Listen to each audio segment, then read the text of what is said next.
Cash rules everything around me. Cream, get the money. Dollar bills, y'all. Yeah, what is this? Oh, I missed my truck. Look at that beautiful truck over there. Oh, I can go now.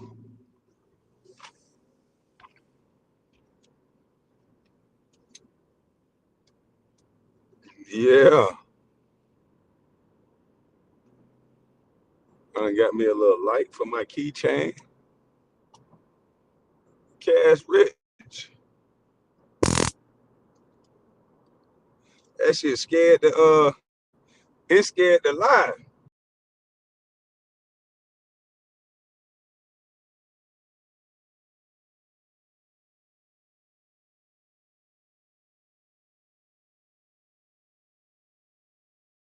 Scared the live, y'all.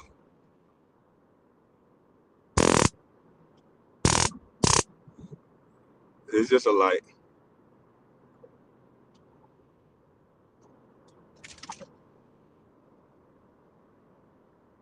Man, that thing don't play.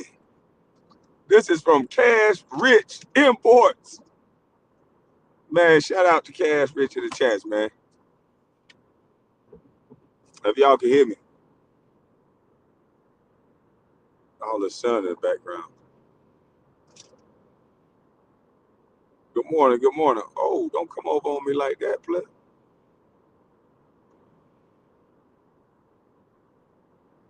Can y'all hear me? Can y'all hear me? All right, good. I might need to turn it down. I got it attached to the car. I don't want to sound too loud. But y'all need to go to this spot in Douglasville, man. If y'all can see this, y'all need to go to this spot. This place so good, man. Lord have mercy. I might go back there today and get me something to eat.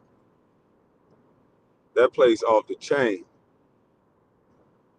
I might be able to get my neck back unskinny. Dang, my neck do look skinny.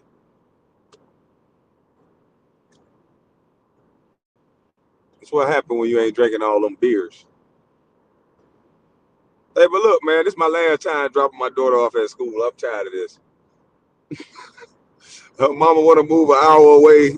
I can't be driving this long drive to drop nobody off at school and then come back another hour to pick them up. I can't do it. It's my last day. And don't laugh at me. Don't pick on me or nothing. I'm just gonna hire somebody to do it. I'm finna get on my car to be. Don't hate on me.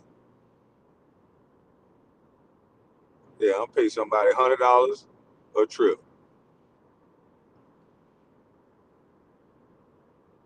Nah, I ain't paying nobody to do nothing.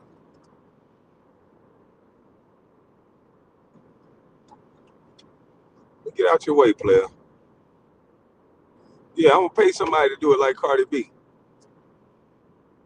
Now that I got out your way, you ain't speeding. You all up my tailgate until I get out your way. I can't stand people like that. Boy, Lord have mercy. I can't stand people like that. But I gotta go get me a haircut, man. I'm tired. I just brushed my teeth and hurried up and got on the road because I ain't want to be late. But when I go back live later on, I'm gonna have me a fresh cut, some fresh clothes. You finally going past me.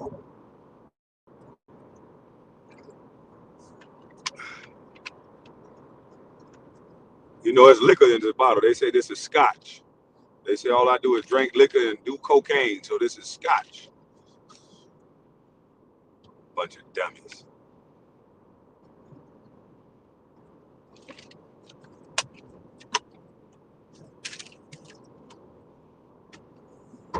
You said wake up? No, I'm up.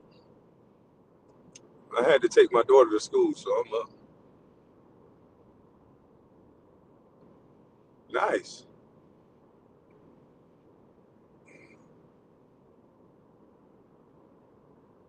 But I don't want to run into those nigga like Cameron. Boy, that thing had me down, though, man. And I response that Omar Gooding gave, dang, he took it on the chin. That dang on Cameron crazy. He hit different. He played different. You gonna have a bunch of copycats, monkey see, monkey do, trying to do that now. You gonna have a bunch of people. I'll book you. I gotta go to the grocery store. I don't got no food.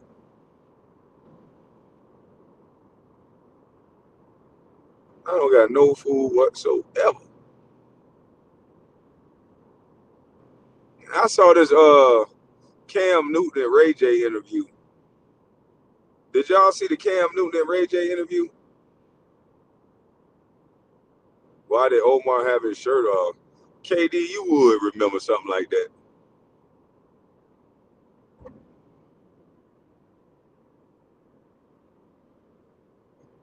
Valentina, what's up? KB, I'm holding the mods hostage until I get my rich. I got to get on my other device. I got to get on my other device to be able to do that.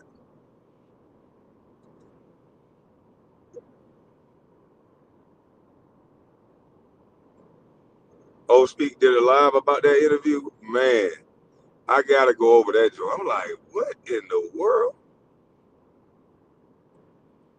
I don't get it, man. I don't get it. I don't want to get it. I do not want to understand this what's going on around here. I sure don't. Where men getting other men up on interviews, asking them what their sexual orientation is. Why is it even in? Why does it even have to be questioned? I don't get it.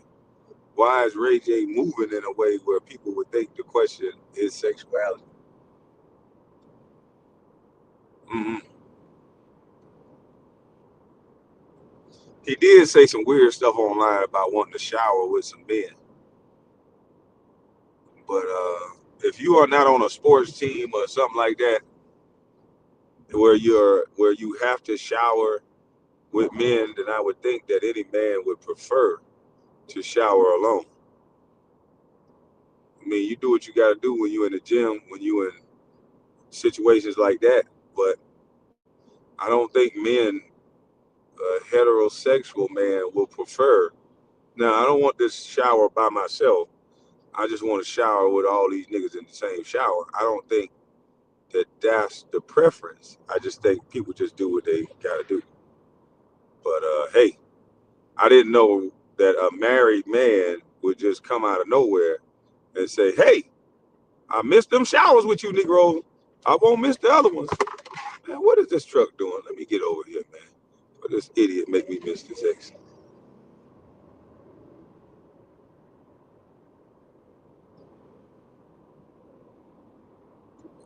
There we go.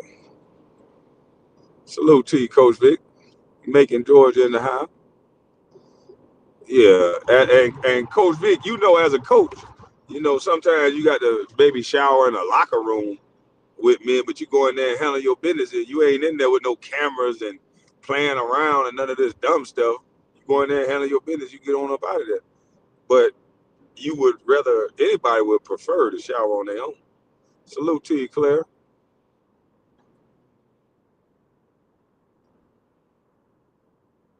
So this I'm telling you, man, everybody get mad at me, and that's cool. But I think this whole staying viral and being all this stuff, they don't like people like me that break the glitch and go viral without them trying to play with your anus. I think a lot of these people, the stuff that they do, um, they get paid a lot of money to be these influencer and these things to make a new norm. You hear that a lot in the media. We want to make a new norm, a new reality, and they want to make it normal for men to openly want to shower, wear dresses, and do all this stuff that is was never considered normal, but they want to make it a new normal. If they can get the younger generation to do it, that's why they go after these young. And I don't want to name none of these young content creators because I'm not saying none of this to create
Virtual ring caught another one, boy.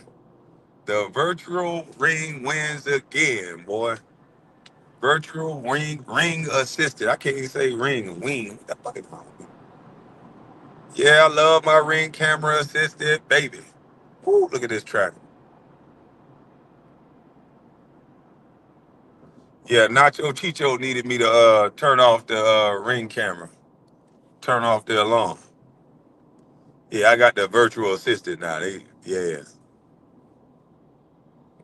$99 well spent.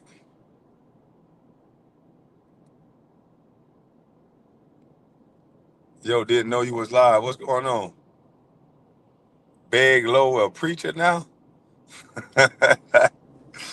No, that's because he had to hear himself in the way he sounded like such a hater. Like you reacted to a story, but you getting so personal with somebody for no reason. All of this because I don't like that a person, or I gave my opinion on somebody standing in line wasting 3 hours. I thought we all have opinions, just like assholes. Why are you getting so upset? But they be the main ones talking about somebody crying.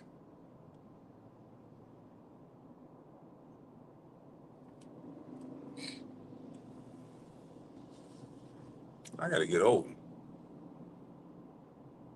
Get past this whole little crowd right here, and I'll be able to work my way over.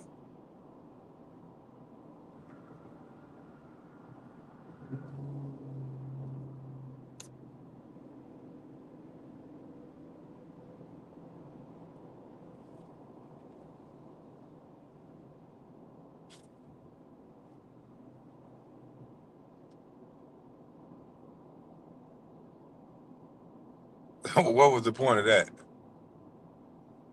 Well, these people are crazy. Look at this idiot. He gonna jump over again. Go ahead, man. I guess this motherfucker here drunk.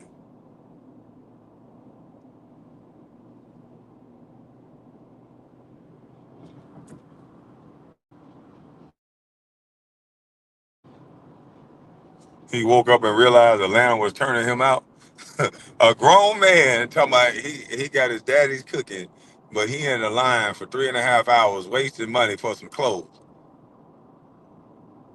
And then I look up this Sheen thing. These niggas, that's why these niggas be getting they matching outfits with their old ladies from. I be seeing these dudes with the matching outfits with their old ladies. Is that what they be doing? Getting these $6, $7 outfits, matching their old lady.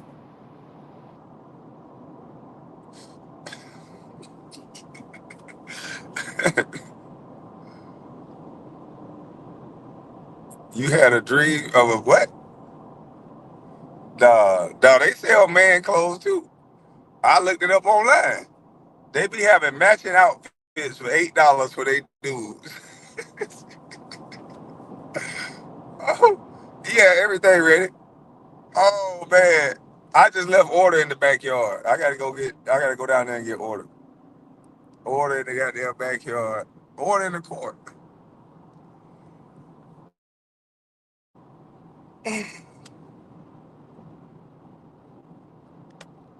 I think I'm gonna hit the local market before I go live and let these people hate on me. You know, I already got some local people want to rent it for 4 days.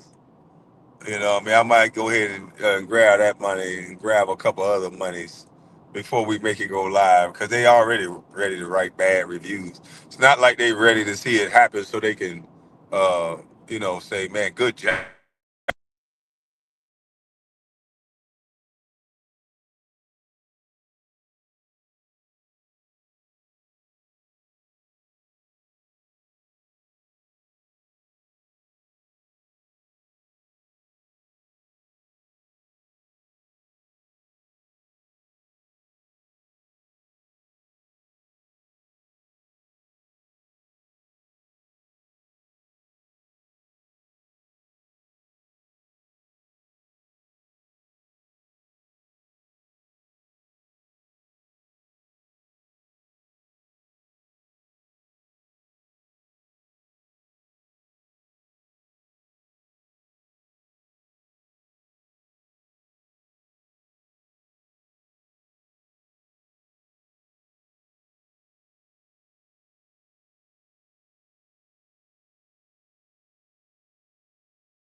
All right, now don't call me no more.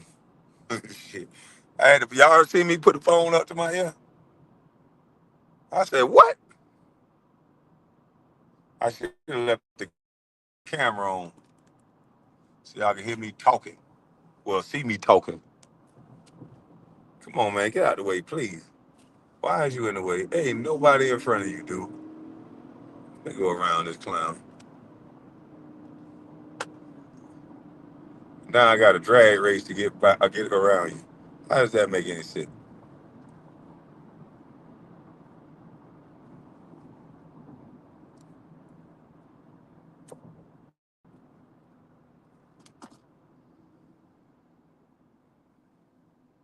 Damn, B.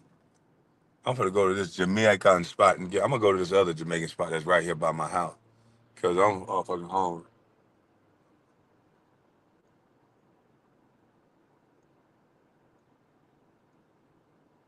Do what? Talking about Big Titty Kale. He had his shirt on. Yeah, I might hit the local stuff, man. Cause these if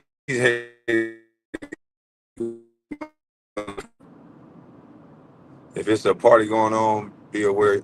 Well, I already got my neighbors. I'm so cool with the neighbors next door. We don't care if they party on the weekend. Even my neighbors next door don't care if they party. But if it start getting late, 1 or 2 in the morning, they just want them to turn the music down a little bit. They just had a party behind my house, behind my Airbnb, and they partied till about 12 o'clock. They had the music blasting till about 12 o'clock, and then they turned the music down, and then they took the party on into the inside. It was the weekend, so okay, 12 o'clock, start shutting down, going on in. Take your party on in the inside or turn your music down to it. Just be respectful. They gonna have them in thigh high shorts. No, that's little baby they had in them thigh high shorts. I told you, boy. I'm telling you, it don't seem like you can get on and get successful to a certain level without doing certain things. Man, I can't stand a motherfucker who drive like this. You piece of shit.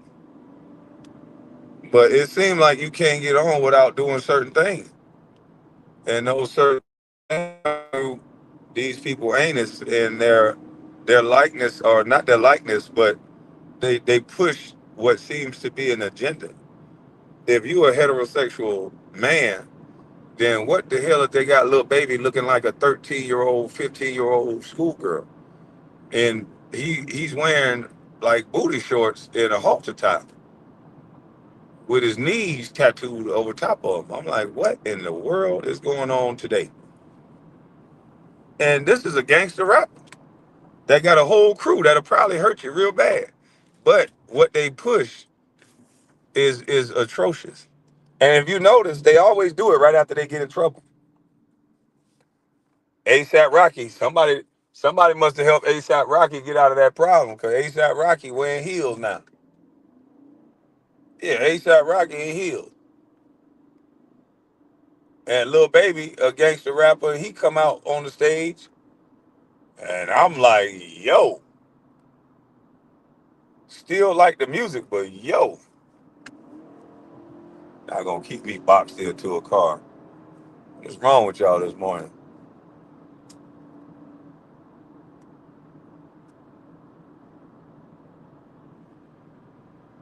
I ain't wearing that.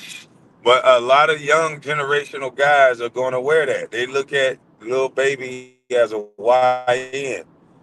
It's going to be a bunch of young dudes tattooing over top of their knees. It's going to be a bunch of young dudes wearing shorts above their knees, getting expelled from school. Because you know they got the 6 inch rule in school. You got to put your hand down, and if your arms go past your shorts, you in violation. So a lot of little boys, like the little girls, used to get in trouble for wearing shorts too small.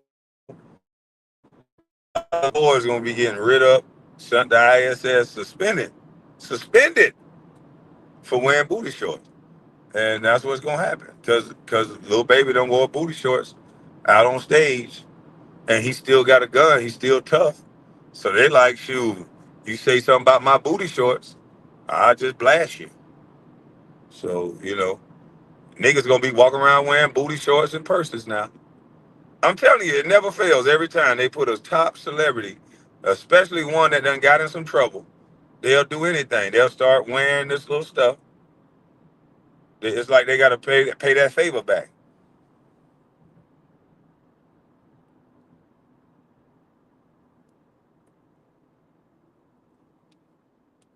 I don't know.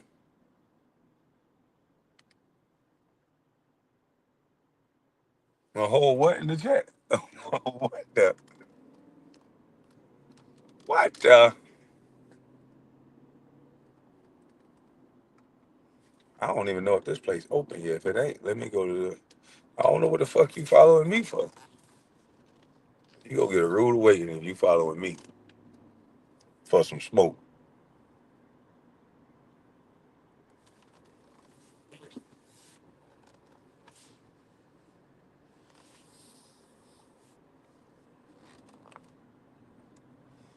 Anywho, what's up, cuz? 5-5, thick in the thigh. Not too much. How's your day going? I don't want to hear. The hell is this Apple Play shit doing?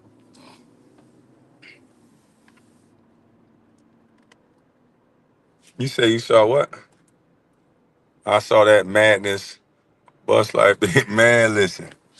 And the sad part about it is, people are gonna be mad at me because it's gonna be people that they like. and I told you, the people that you like, they gonna push some stuff that they probably shouldn't push, especially if they get in trouble.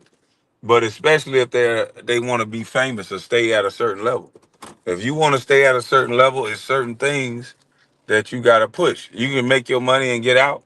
You can make your money and live a good life, and everybody might think you're not as successful as they say you are. You might want to stop smoking. You might want to stop eating, but I don't tell you that. the fuck? See what I'm saying? Somebody coming over here saying something to me, and then they're gonna turn right back around and say I'm harassing and bullying them now. Oh, where my wallet at? First of all.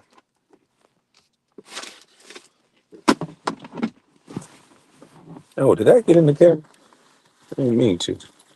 I don't think I got my wallet on me. Son of a biscuit. Let me see if I put it in the bag.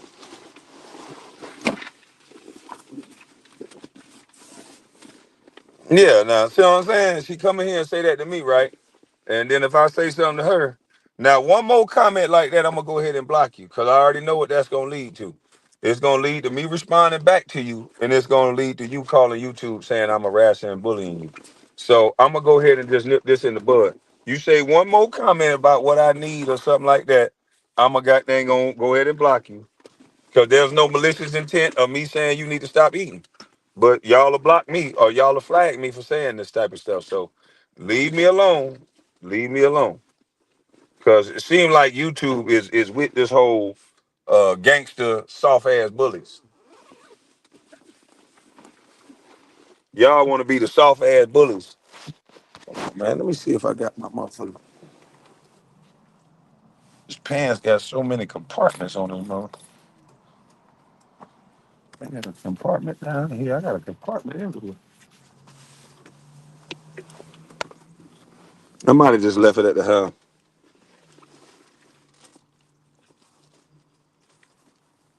I wonder if they let you order. I might just order from my other spot. I might just order it from the one right here anyway.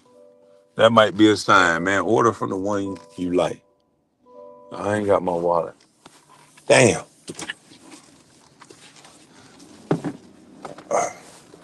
I wonder if I can. You know what? I could have made that card. I need to make that card that I just got my virtual card and get my tap back going.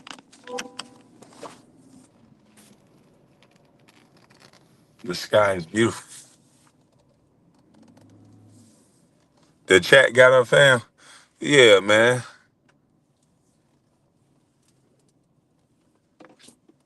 I'm just saying, man. You know what I mean? If be somebody like that want to be a gangster victim, I can't stand you gangster victims. Seriously, you want to be a victim half the day, but you want to be a gangster also. You can't be no gangster victim. It don't work that way. You want to come over here and talk trash, and then as soon as I say something back, you want to cry. Come on, man. We all can tell each other what we need to stop. That truck right there flying. I'm out your way, buddy. I'm out your way, buddy. I see you going 9,000 miles an hour for no reason. I'm out your way, buddy. You went 9,000 miles an hour to a stop.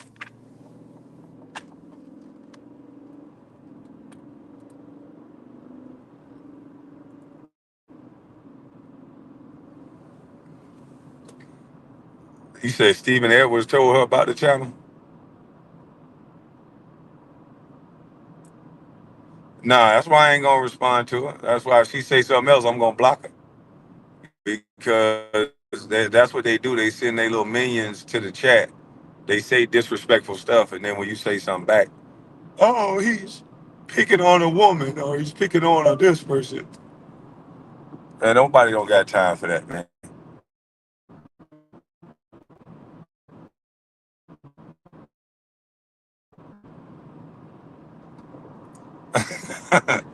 Yeah, man. They want to get this channel because I'm hurting all their feelings. Matter of fact, I don't even like SoFly. Go ahead and block her, man. Go ahead and get her up out of here, man. Somebody do me a favor and get her up out of here, man. Let her go back on Kevin channel, man. Let her get her up out of here, man. I don't even want to hear. Watching the bushes. Don't come in here and chat with us and go on my cousin panel and then talk about my whole family the rest of the day. Nah, just go ahead and go talk about us. Bye. Bye bye. Bye bye. How Tar said. Bye bye. Get up out of here. Come up here, start messing so you can become a victim. That's all these people do. They want to be gangster victims. YouTube, I want y'all to flag SoFly the realest page. She came in here and told me I need to stop smoking. I have a right to smoke, and I don't even know what smoking got to do with anything. Yeah, so I need you to please ban her channel from YouTube for harassment and bullying.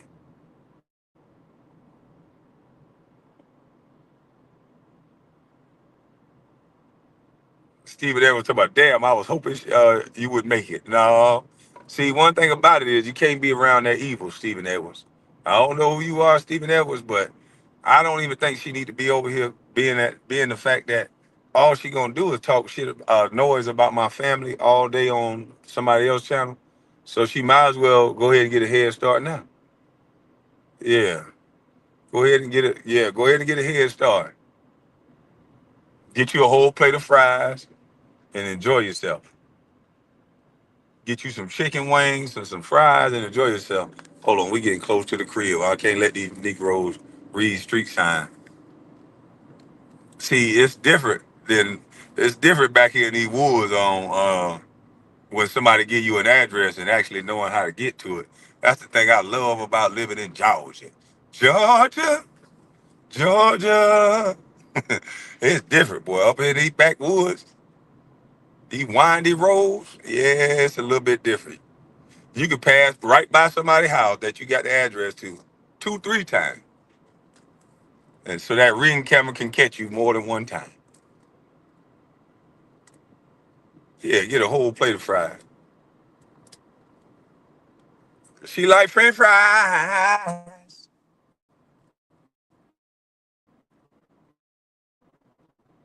Yeah, I don't want no problem. We want to keep this channel clean of filth and big debris. And what I mean by big debris and filth, big egos and attitudes that will allow you to think that you can disrespect somebody and that they're not. We want to get rid of those bad. We want fair and balanced people. We,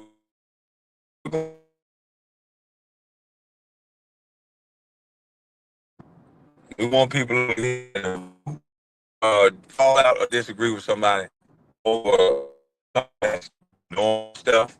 You can have a normal disagreement with whatever kids up talking about their mom doing all the weird stuff. Uh,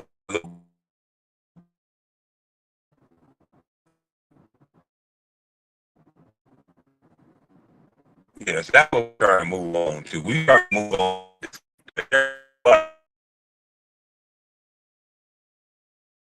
Rotten apples that don't know how to make their own infatuated with me and the destruction of me. Too. One minute these are oh man, you trying to take a black man money. But then on YouTube, if you black, oh, he deserve it. He talked about the kid. It'll be the people that talk about kids, talk about what somebody deserves.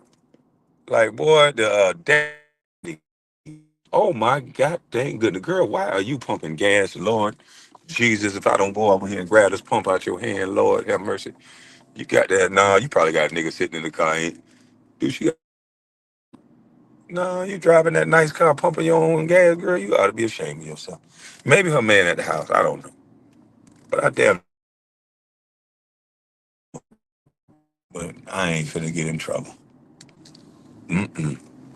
Goodness gracious. Alive. I see why people hate Atlanta. Golly. Lord, I think that was fake though, but it made my eyes catch his attention for real though. It might have been fake, but my eyes caught the attention of that fake stuff for real. Whoa. Mm-mm. I'm still a man. I'm still a man. Yes, yes. Eyes on the road, Kwame. I'm just saying, man, y'all, hey, look here. Y'all ladies better stop acting like y'all don't be looking at great shows. Watching y'all. We watchers. We looks. That's all I did was look and I kept it moving. And I gave her a prop. Lord, Lord, Lord. And I kept moving. That's a good way to be. That's what you supposed to do. Now, if I was at that gas station, I would have smiled at her and I would have looked at her like, Lord have mercy. Let her know that I given her that Lord have mercy look. And if she would have smiled and said something back, then maybe it could have went somewhere else. But, you don't want to be a creep. But I can damn sure look. You have no anticipation of privacy in the public. I told a girl that one day, she tried to act like I was being a creep. I was looking right at her. God, dog, girl, Lord have mercy. You in this mug half freaking naked. I think it's weird to take a little quick glance and acting like you. That make you a perv to me. Taking a quick little glance and acting like the school teacher gonna tell you. That means you trying to do something you ain't supposed to do. I'm doing what I'm supposed to do. I'm supposed to look at you. I'm heterosexual. You out here half goddamn on naked. And baby girl, you have no anticipation of privacy in the public. So shit, as long as you outside, I can look. Now I don't want to reach creep status by staring and just gawking and drooling or nothing. But I'm damn sure gonna get my mental pictures.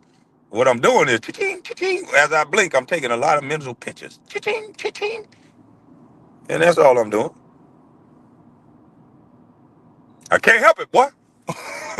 Yeah. I can't help it, boy. We got damn men around here. They want to make people feel bad for being a man. I can't help it, boy. The hell?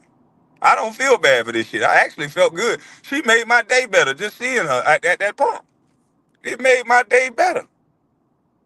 Yeah. Seeing that big old voluptuous thing, I said, whoa, whoa. Boy, God is good. That made me say the Lord. Boy, I said the Lord as soon as I saw it. God is good. Oh, I got to turn off another alarm. Hold on.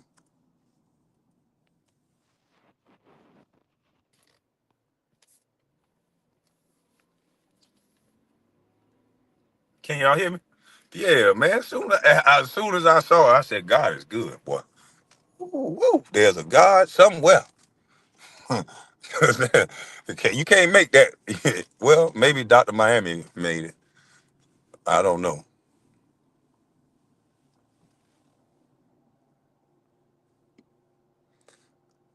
You hear that, ladies? Use your powers for good. Exactly. That made my day feel better. Don't try to make me feel like no creep. Hell no. Looking at her made me want to go out here and do some push-ups and sit-ups. I'm gonna go work out. Shit, I just want to be a better man because there's women like that walking around this earth. It just made me want to be a better man. I just want to work out. I'm finna go do some clerical work. I'm finna do some emails. Yeah, I just want to be a better, well-rounded man with some things like that walking around this earth. Lord have mercy. D said that is talking about dead. Yeah, I'm finna go do some push-ups or something. Man, I'm finna clean the rental truck out. Shit, this ain't even my car. A girl like that make you go get your nice whip, clean up your car, and go ride back, bend the block, see if she's still there. Woo woo. We should have had SoFly still in the chat so she could say woo woo. That's one of them woo woo moments there, boy. Woo woo. I think that was the best description of some shit you just can't explain ever. Just woo woo. Just holler out. That's the one thing that SoFly did bring to the internet. She funny as hell when she ain't crying. When she ain't trying to be a victim and over talking, she funny. She got a niche. But you never know when she gonna hit that victim button. That's the only thing. You never know. She hit that victim button so damn quick. She go from roasting and talking shucks like one of the guys to playing victim so quick. I be like, Lord, the victim done jumped out of her. There go my wallet right there, just sitting there chilling like, yep, you left me, dummy. Yep, you left me right here, dummy. Hmm. Let me see what time my place opened up that I went to. I got to get me some steamed vegetables. Steamed vegetables. Hell yeah. Woo woo. That's the best thing, boy.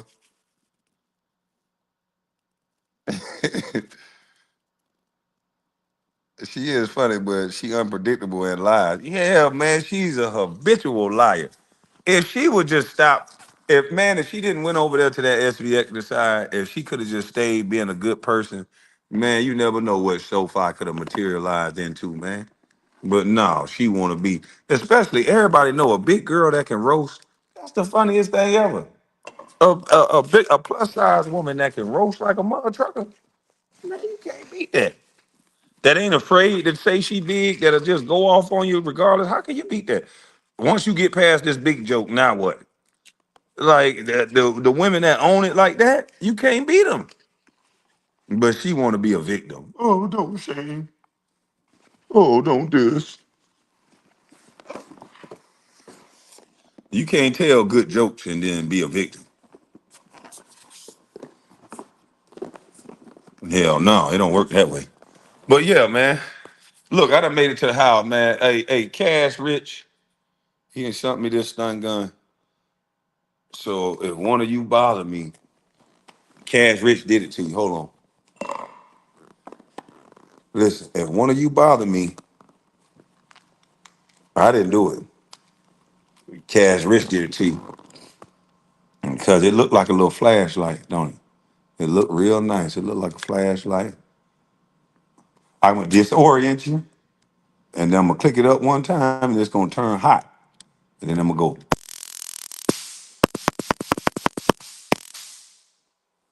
So Gil, if one of y'all probably would have tried to knock me out in Vegas, because I got one of these already.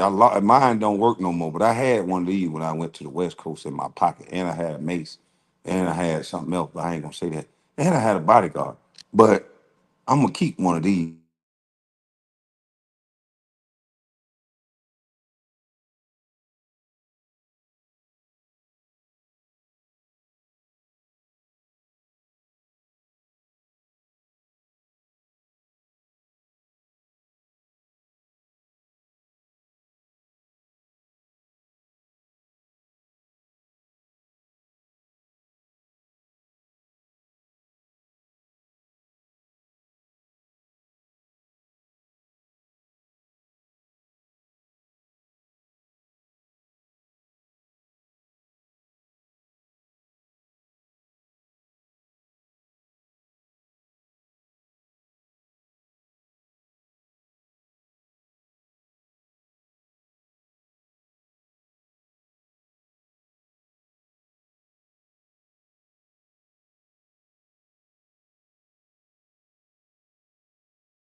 Somebody called me.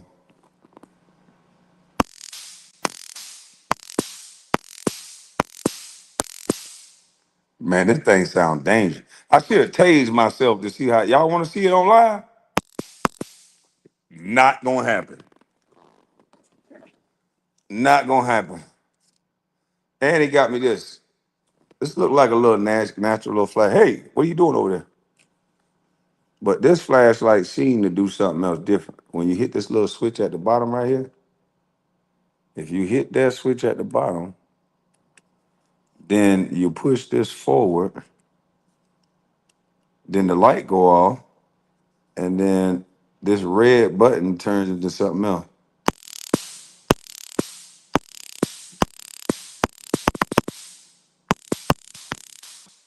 This is nice. Bop, bop. Man, hey, this done helped me out for my real scary behavior because I'm a scary dude. And this just helped me be scared. Yeah, man, what's up, man? Yeah, man, y'all boys need to chill out, man. Oh, man, why he said that? I ain't with that. Oh, I got a black one. Hey, I got this one and I got a red one. But I get stuff like this and I be giving them out to my female friends and cousins and people that I know because I be wanting to make sure they safe, you know. I have situational awareness, so a lot of times I don't put myself in those situations. But it is nice to have some trinkets to, if you are in a situation, to get out of that situation. Yeah, so salute to you, Cash Rich. Let's see, what else a toy? What other toy that could save your life did he send me? Let me see. We got this. Because I swear, Atlanta Airport got all my damn knives.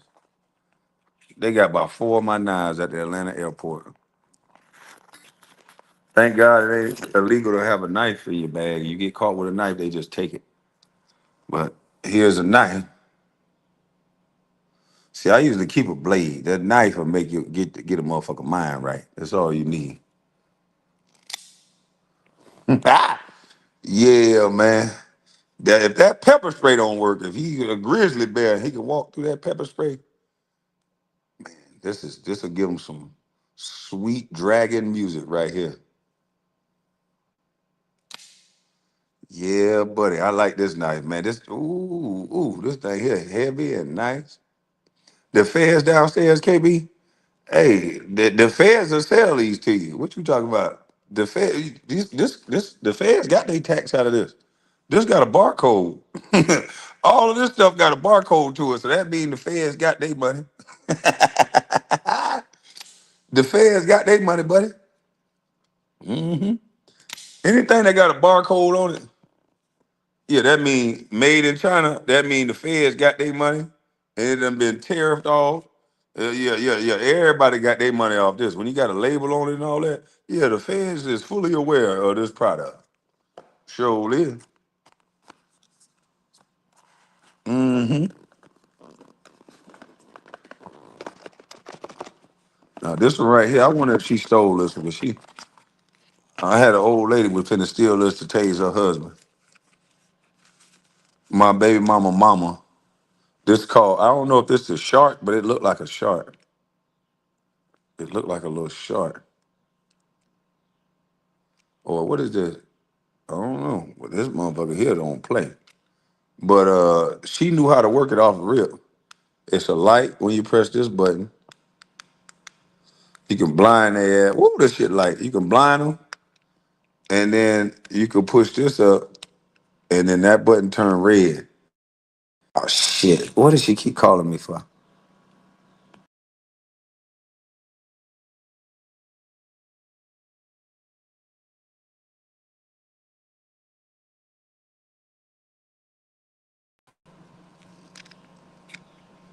But again, this light right here shine red, and it turn into something different.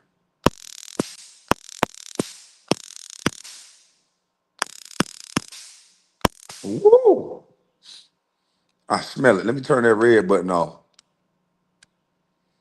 Ooh, ooh.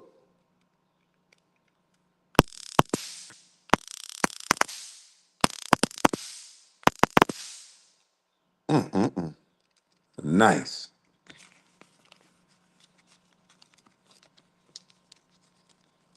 Mm-mm-mm. Just by presentation, them motherfuckers hurt. Hey, I don't want to feel these tasers. These motherfuckers, they look like they hurt.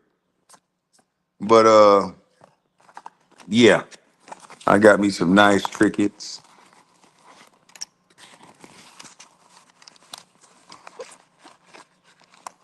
And it's good to have things just to make somebody, make a mother trucker just leave you alone,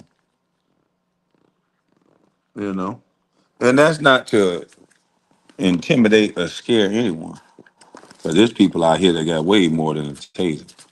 But, if you ever find yourself in a situation where you need to flee the situation, sometimes a nice little and you go on about your business. Because I want to show y'all something. I'm gonna go to my computer.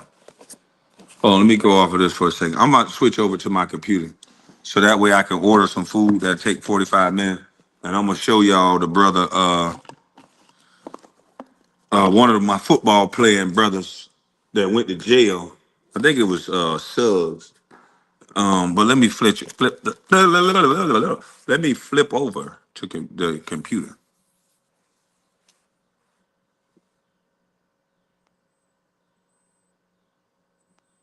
What the hell is this nigga talking about? Godzilla is up, nigga. I'm always up. But how you doing, man?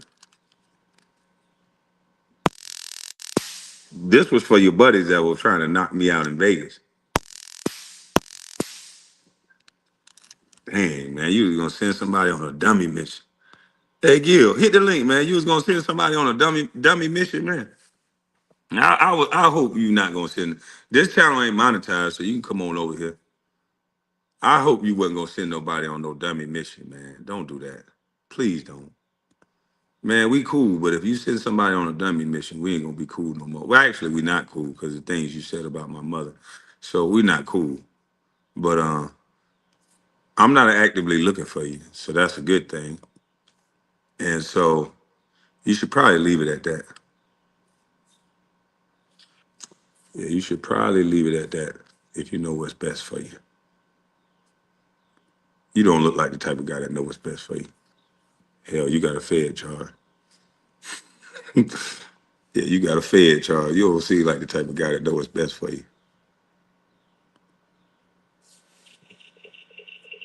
All right. All right. Yeah, let's see. Which one?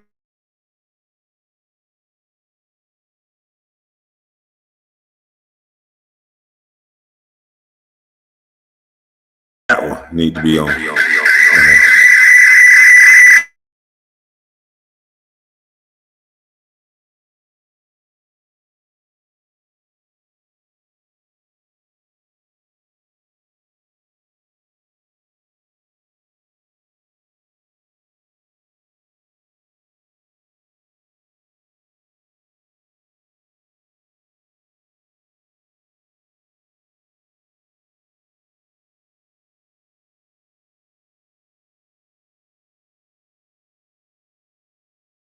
All right, remove from stage.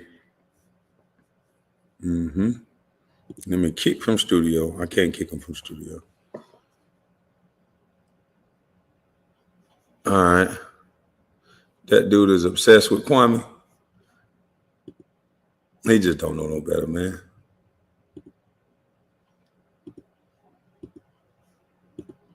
There we go. There we go. There we go. All right. Well, I want to share the screen with some. Hold on. Let me find it. Let me go to my history.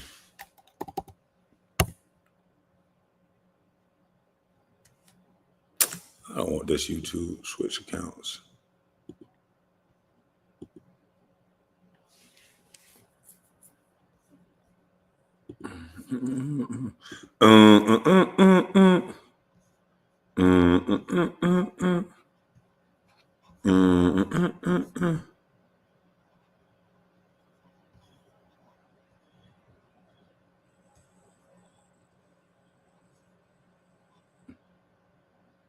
Terrell Suggs.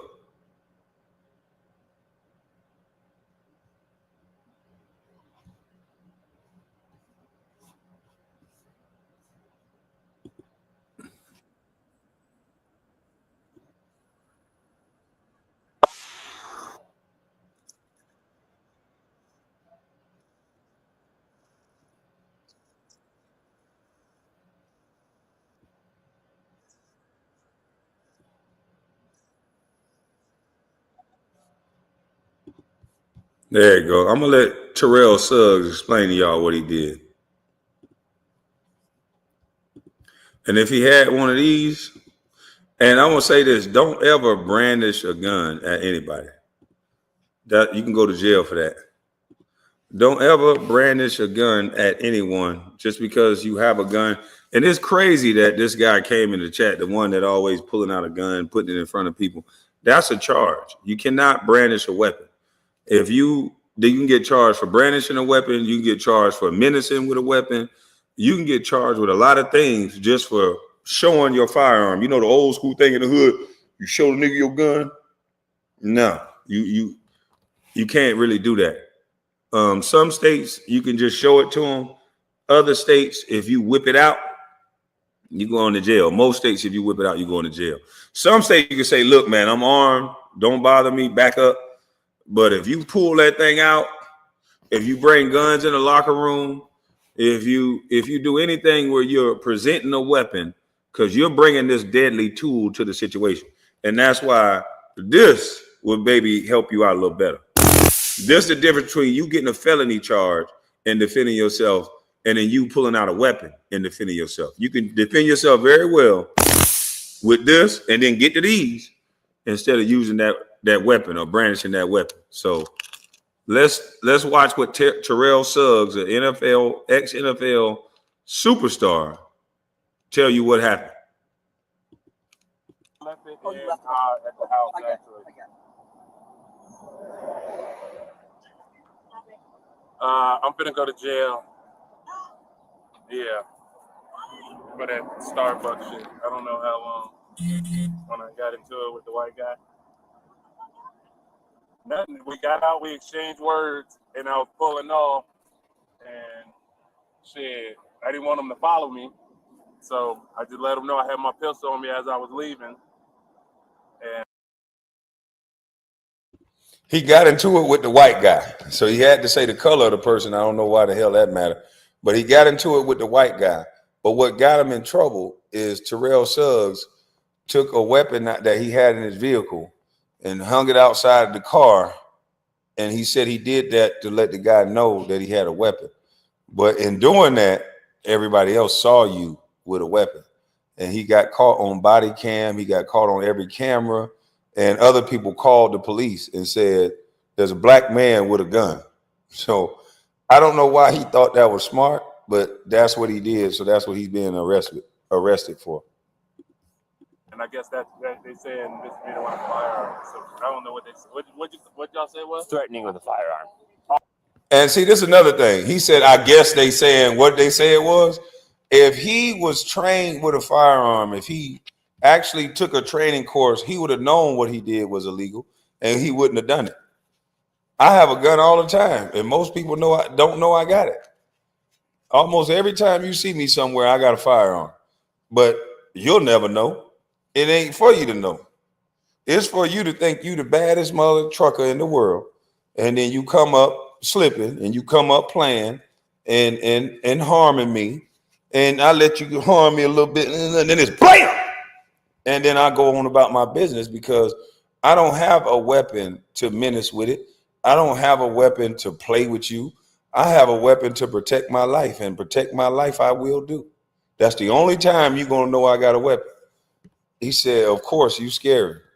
Well, I actually grew up in the hood. I didn't grow up in the valley. So having a gun was like a necessary thing where I grew up. I got shot at 18 years old before I even got to the NBA. So guns is where I'm from is for protection. And now that I'm a full grown man, I have children and I have a life that I want to protect. And the law gives me the right to. 7 foot with a gun, taser. Oh, Gil, you forgot something. You forgot the mace and you forgot the knife. Don't forget this. Tell your buddies they got to deal with this too. There's the gun, there's a taser, there's a knife, and there's jail. So I be by myself, Gil. You don't think I have trinkets to make sure I can walk by myself and still stump? You thought I was just walking by myself? You remember earlier on when I used to say all the time, nigga, I be by myself, but I don't really be by myself. You got to learn to read between the lines when it comes with me. I say a lot, but I ain't saying nothing at the same time. But yeah. I'm always by myself, but I ain't by myself. Nigga. So that's why I be laughing. He say, you want to protect your life, all you do is YouTube. None of these weapons protect you from those 2 strikes. Brother, I have no strikes on this channel, but thanks for asking. I have 0 strikes on this channel. And I live a real life, sir. Yes, I want to protect my life. You know, from people who say what hotel I'm at, and for people who say they chasing me around, yeah, I want to protect my life from people that say that. Let me drop the link, man, because maybe you need this gun course just like this guy do, because this is illegal what he's going to explain that he did, man. This is very illegal that what he's explaining. So this guy is flagging my channel, but he's over here bragging about a bounty he put on my channel after saying, you can say whatever you want. What happened? It must have hurt you what I was saying. Did it hurt you what I was saying?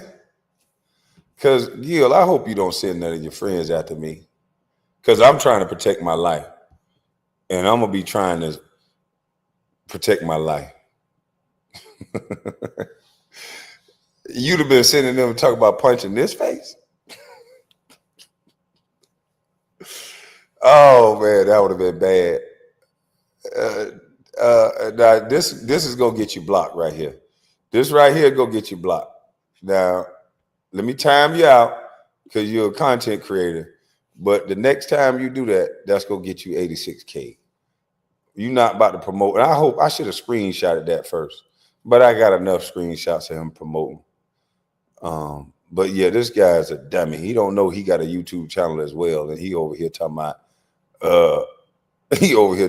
paying to get my channel removed. What a dummy. Now the link is in the chat, clown. Hit the link instead of doing all that.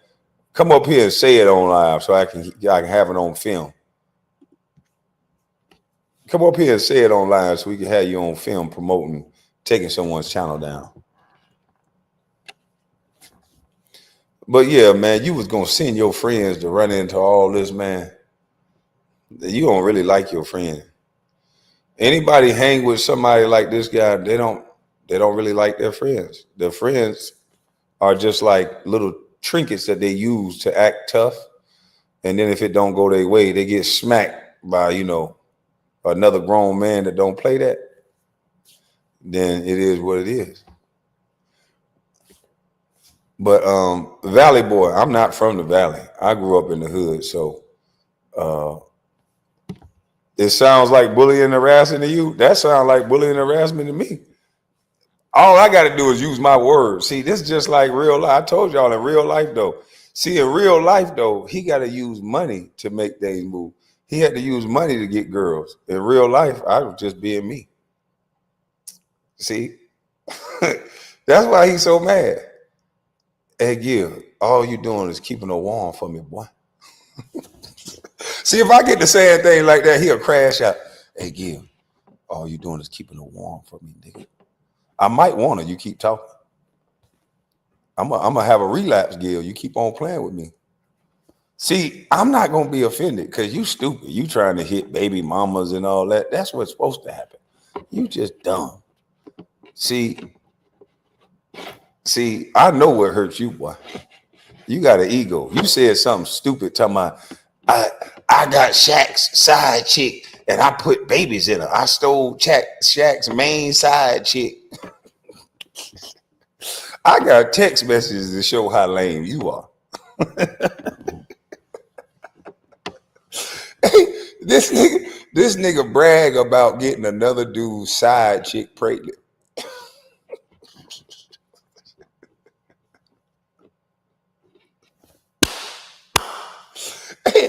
And if you give me a harassing and bullying strike for that, I'm going to send it into YouTube and say, how the hell am I harassing and bullying a guy who said this to me? He sent the text to me. I'm not gonna show it now because that's another reason that they giving us harassing and bullying strikes because they come over here talking to us. See, Soulfly was the first play, and when we got Soulfly up out of here, he was like, "Dang, who could we send?" He know he couldn't send that junkie. We gonna throw him up out of here, so he had to come himself. See, y'all gotta realize what these clowns be doing. He just exposed himself, man. This man is happy about getting Shaq's side chick pregnant. And in his mind, he's the big man. He like, she wanted the big stuff, so she wanted me. No, Shaq was just busy with the other 34 women he got besides his wife. Dummy. The way he internalized things and the way he think that it makes him a big man, you got the scraps off a nigga table when he was busy. It's not that she like you, dummy. That's how you end up having a baby by goddamn on long stroke Fisher, side chick. And what does she do? Take your money. You're dumb. You do too much, son. Stay out the way. You're just dumb.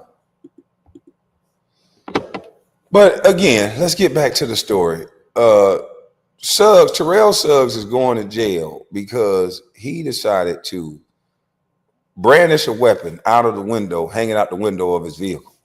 And the young man who he hung the vehicle weapon out the vehicle called the cops. And now get this now. This is over coffee. They had a difference of an opinion at a coffee shop.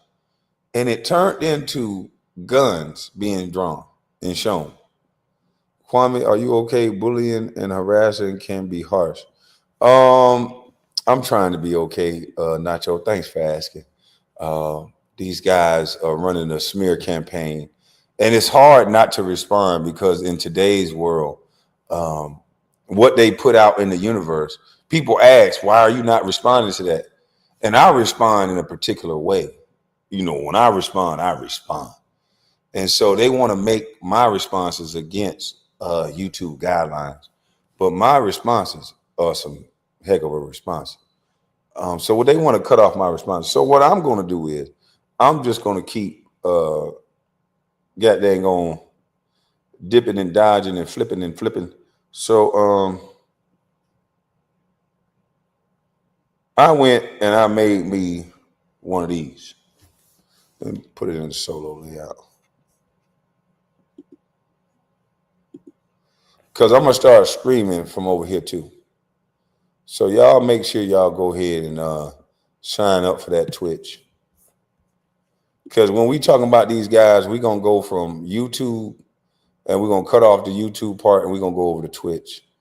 Twitch, I can say the N word, I can laugh, I can roast. The stuff that I'm saying to these people, I should not be getting flagged over. But unfortunately, I am. So, and plus they're participating. So, yeah, man, y'all make sure y'all sub up for that Twitch so that we can stream on Twitch and on YouTube at the same time.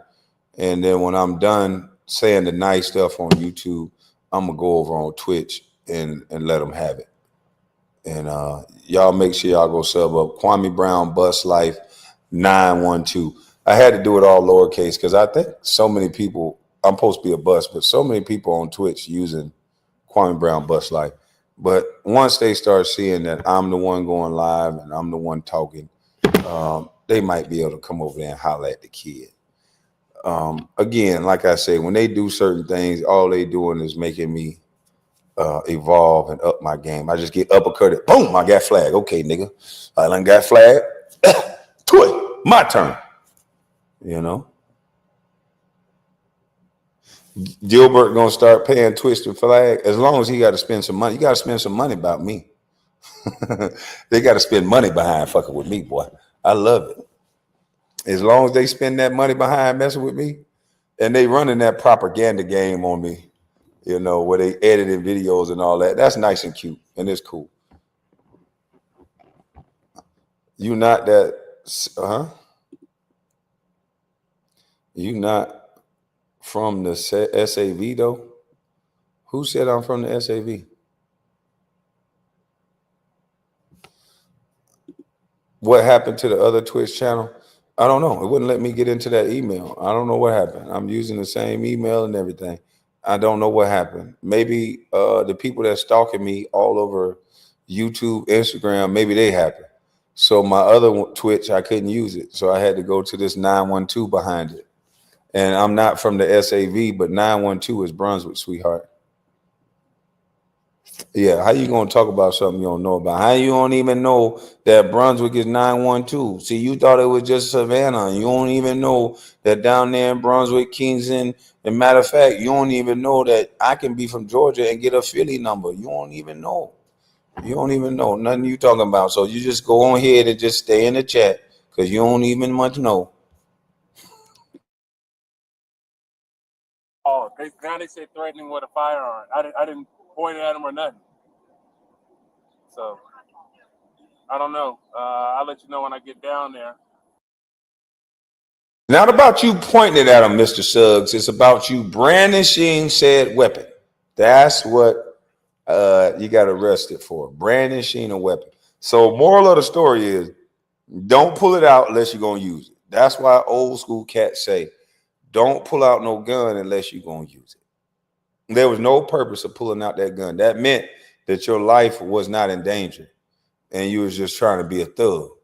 So shorty want to be, shorty going to be, someday going to be, shorty want to be a thug. Yeah, if you want to be a thug, then they going to treat you like one. And they going to lock your big, hard, tackling ass up. Now, this is a big old nigga. He ain't big as and tall, but this is a big dude. He need 2 cuffs on him to lock him up.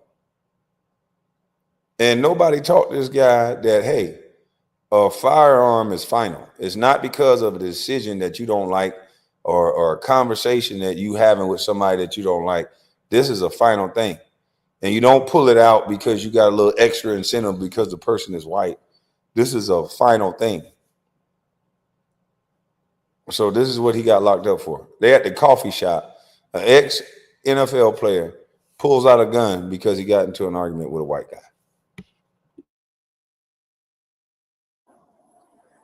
So I know. But don't trip though.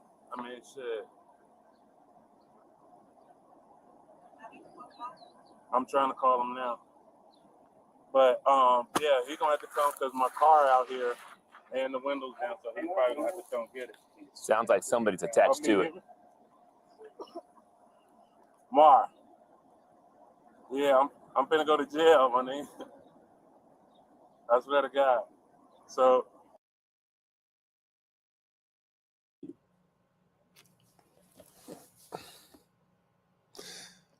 I ain't never called nobody, and a police officer let me make a phone call before I went to jail.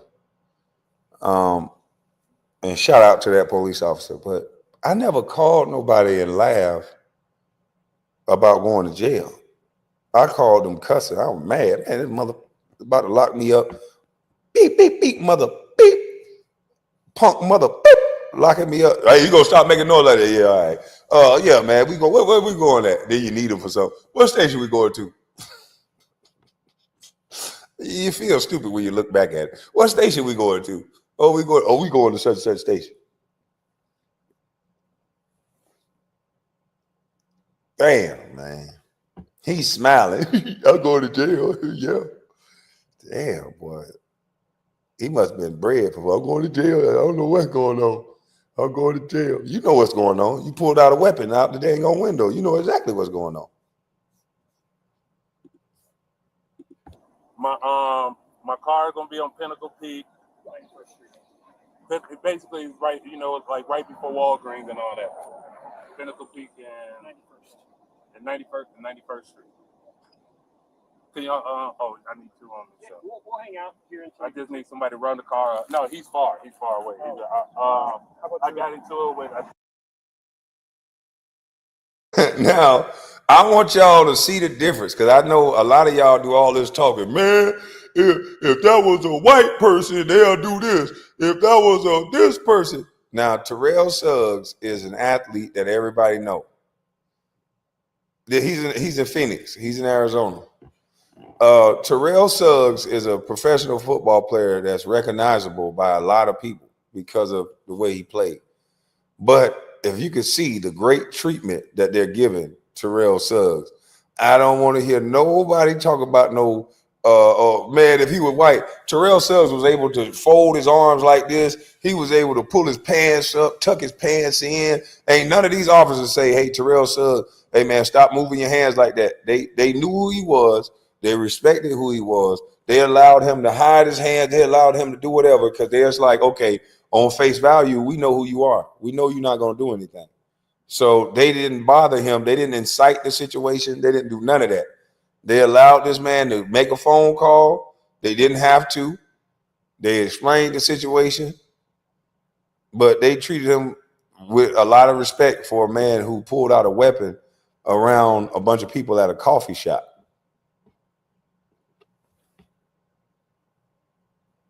No, yeah, cops will let you call if you're forced to abandon your car rather than tow it. Let someone come and get it. Yeah, so they let somebody come and get the car real quick instead of towing it. Hello, what's going on?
Yeah, but sorry about that, y'all.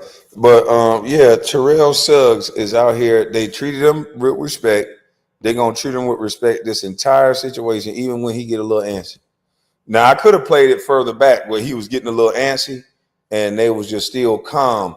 This I think from a cop standpoint, I would want all cops to act like this. Calm, stand back. They wasn't in crowding his space. They let him do what he wanted to do. They didn't pull up with a bunch of guns on him. They went once they realized who it was, they asked, do you have a weapon? I'll go back and show it. They didn't come up. He was mad that they got this many police cars, but when they hear about somebody with a gun, when they hear black male with a gun, they usually come with everything they got with the gun, with their guns drawn, ready to go. And they ready to get you in cuffs. So this man could have been in cuffs this entire time. You know, they treated him with a lot of respect. I think he was a Trump supporter at Starbucks like a month ago. Like, yeah, Dad wasn't even there yet. So it was like a month ago or whatever.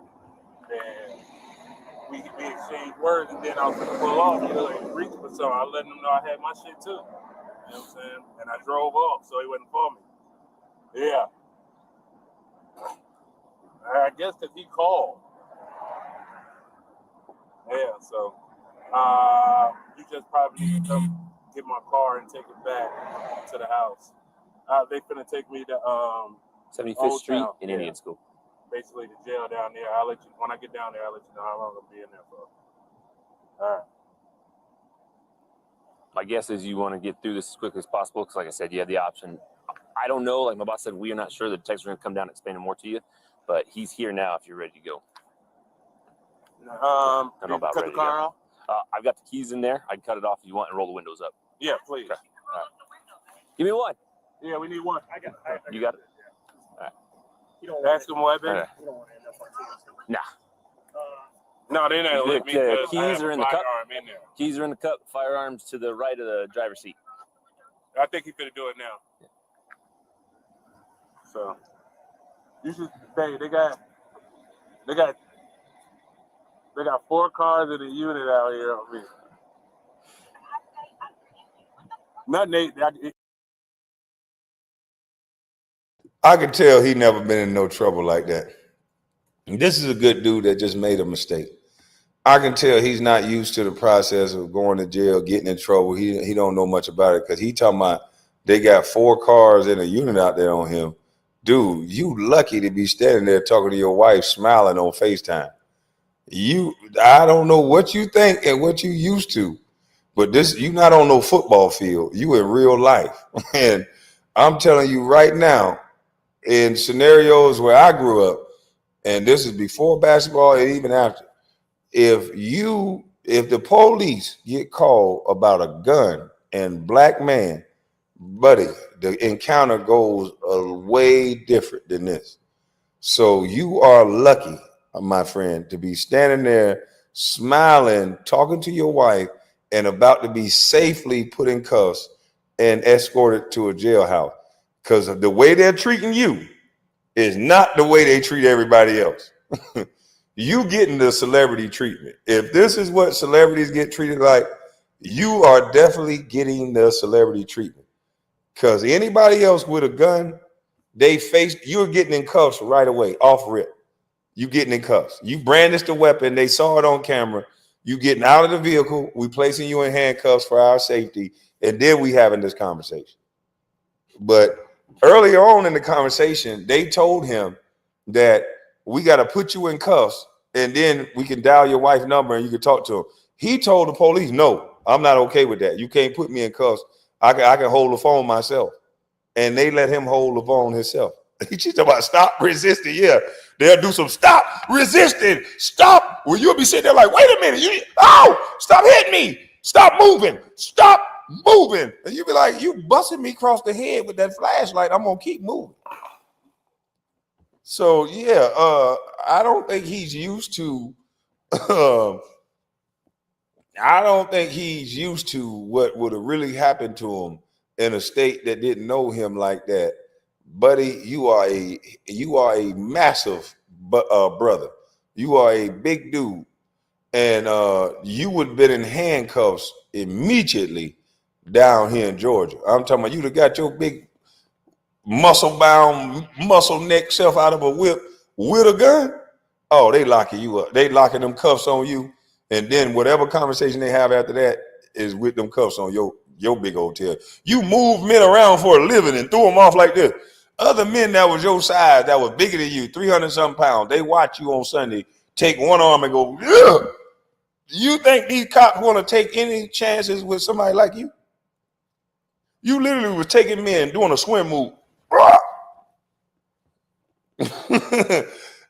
Boy, you come down here to Georgia or Florida, you will not be smiling talking about you brandish a gun at somebody. They're going to bring 25 carloads of police. They're going to surround you at gunpoint. You going to all this, what? No, get out the car, lay on the ground. They're going to come put their knee on your back, and then they're going to put cuffs on your big ass, big behind, and then you're going to get up and have a conversation. But all this, what you got, I hope you ain't thinking that they done you wrong. I hope you ain't think they did you wrong. They did you a solid. He said they were doing some event. They were like camping out. I noticed that when I came out, I was like, yo, it's a lot of motherfucking cars down there. Mm-hmm. 10 minutes later, he's like, oh yeah, you're going pretty fast. I was like, no, because I looked down when he pulled me over. Speed limit's 40. I was doing like 47 to 48, like nothing to get pulled over it. But they wasn't in typical Scottsdale uniform. I'm like, hold up. This is shit. He was like, you got fire on them? I'm like, yeah. He's like, all right, I like dog shit. I step out. Hey, back window too. And he was like, yeah. One question. Back window. How do you turn it off? Is there a button? It's a button on side, on the side of the driver. Yeah. Okay. Yeah. So what, the white dude called the cops on you? He must have, because I asked him when he wouldn't back up, and then he got out, like he was finna do something, then I got out. And up here, they're not expecting my big ass to be in this car.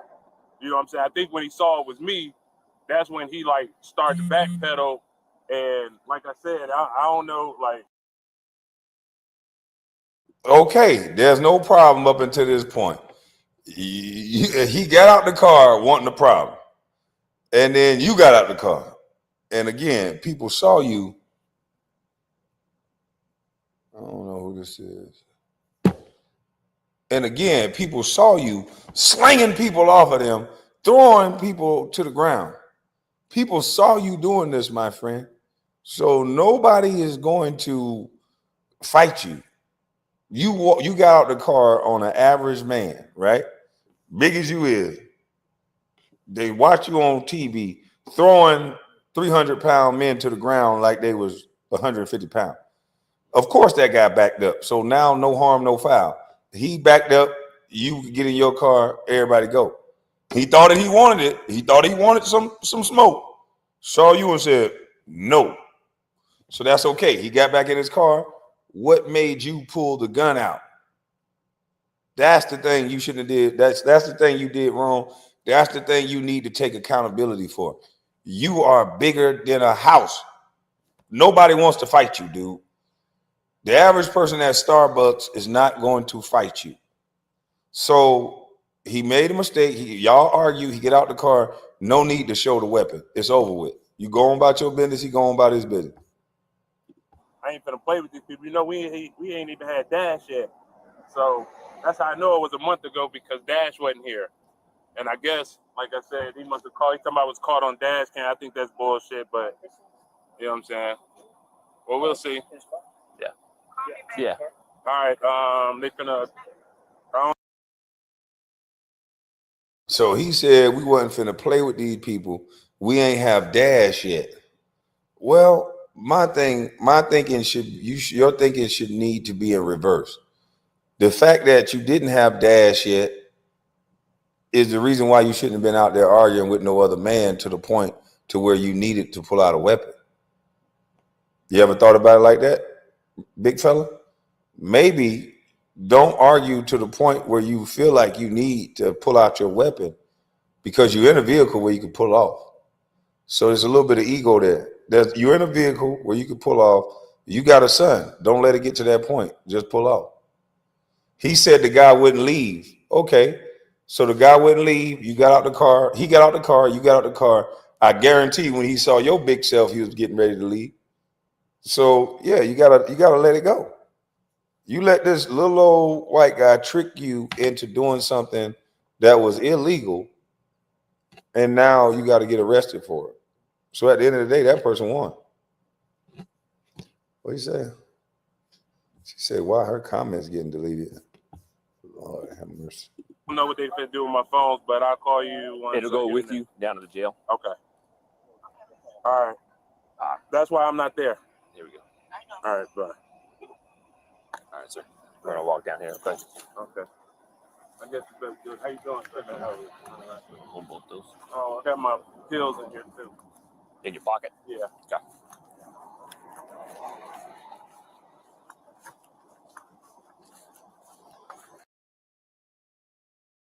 Is he walking like he about to fall over or limping? He looked like he's slouching. I don't know. It might be just a body cam.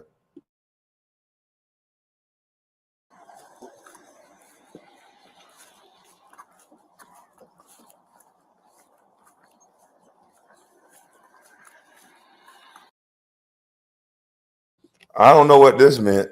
Anybody that's a cop know what this meant? The cop is doing that behind him. I don't know if he's saying we're going to need bigger cuffs or what he's saying. Let's see. Watch the cop going to do this to the other cop. What does that mean, cops? What does this mean? Anybody that's a cop in the chat, do anybody know what that means? Oh, that's what that means? 2 cups? All right, because he's a big old joker. That might be what it means.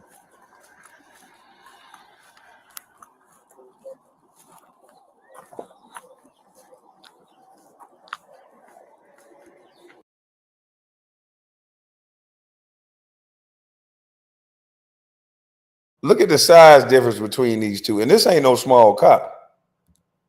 Look at the size difference. This is not a small cop. This cop actually works out. It's not a small man.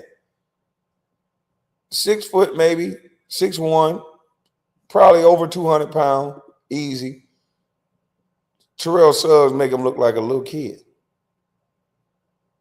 God, dog.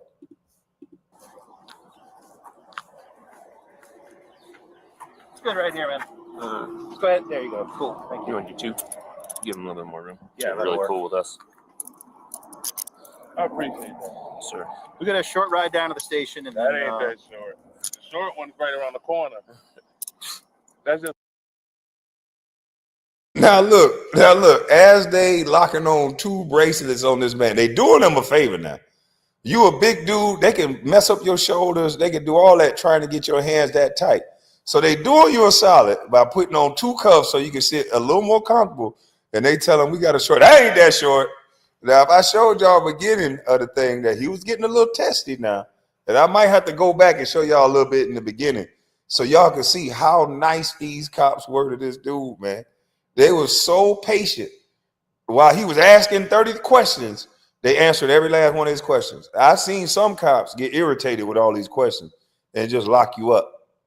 They answered all his questions, but they trying to tell him it's a short ride. Hey, that's short. I'm like, be quiet. Let them take you to jail without a problem. This is a telltale sign when cops are trying. Just be quiet. With us. I appreciate that. Sir. we got a short ride down to the station, and That then ain't that short. The short one's right around the corner. That's just like a All right. station house. we got like a 15-minute ride then. Yes. Oh, 1 second before you secure that. This is gonna mess you up, Mr. Chuck, so I don't want to do that.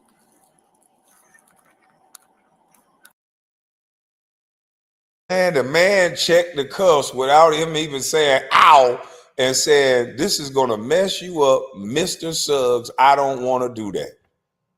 Man, they ought to get these goddamn cops a raise. The man said, this is, man, just imagine if young boys in the hood that's committing crimes get treated with this much respect. That's what everybody be complaining about. Yeah, I did a crime, but I don't want to be disrespected. Don't do me like this. This man got a chance to be treated with the most respect. Okay, I don't want to hurt your wrist, Mr. Suggs, even though you just pulled out a weapon. Here you go, mister. What if they call the kids in the hood? Here you go, Mr. OG, triple OG, Ray, Mr. OG, Ray. Here you go, these cuffs. Let me loosen these up. I know you had a gun. And you got a gun in the car. Here you go, mister. Now, would you think they'll handle OG Ray like that? They got a gun in the car? No. So come on, man. You need to chill. So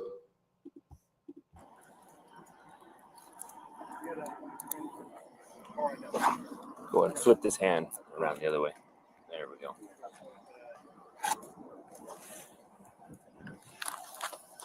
You got your Avengers thing in the way. There we go. There we go. Double up. All right, just take a step down.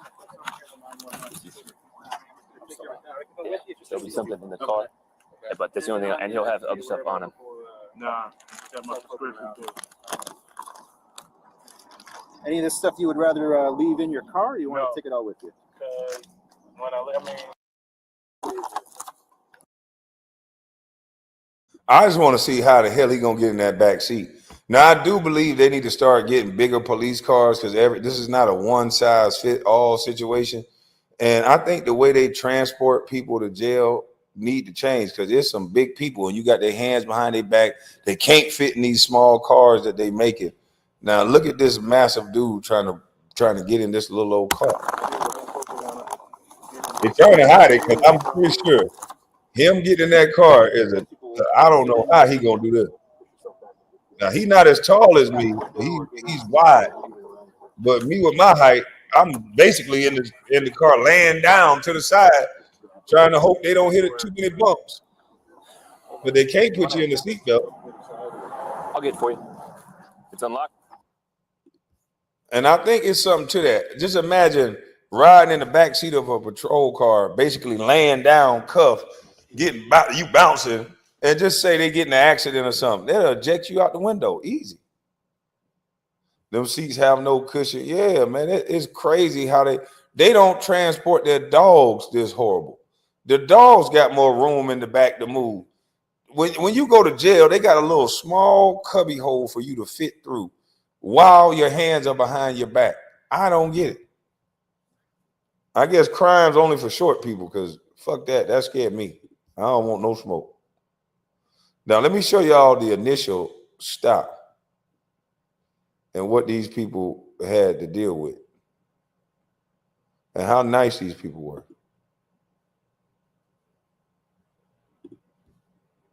Mr. Suggs. Oh, how you doing? Yeah, I'm Y'all good, know sir. my name? Yeah. You have. Now, look, they come up to talking to this dude with respect off the rip, Mr. Suggs.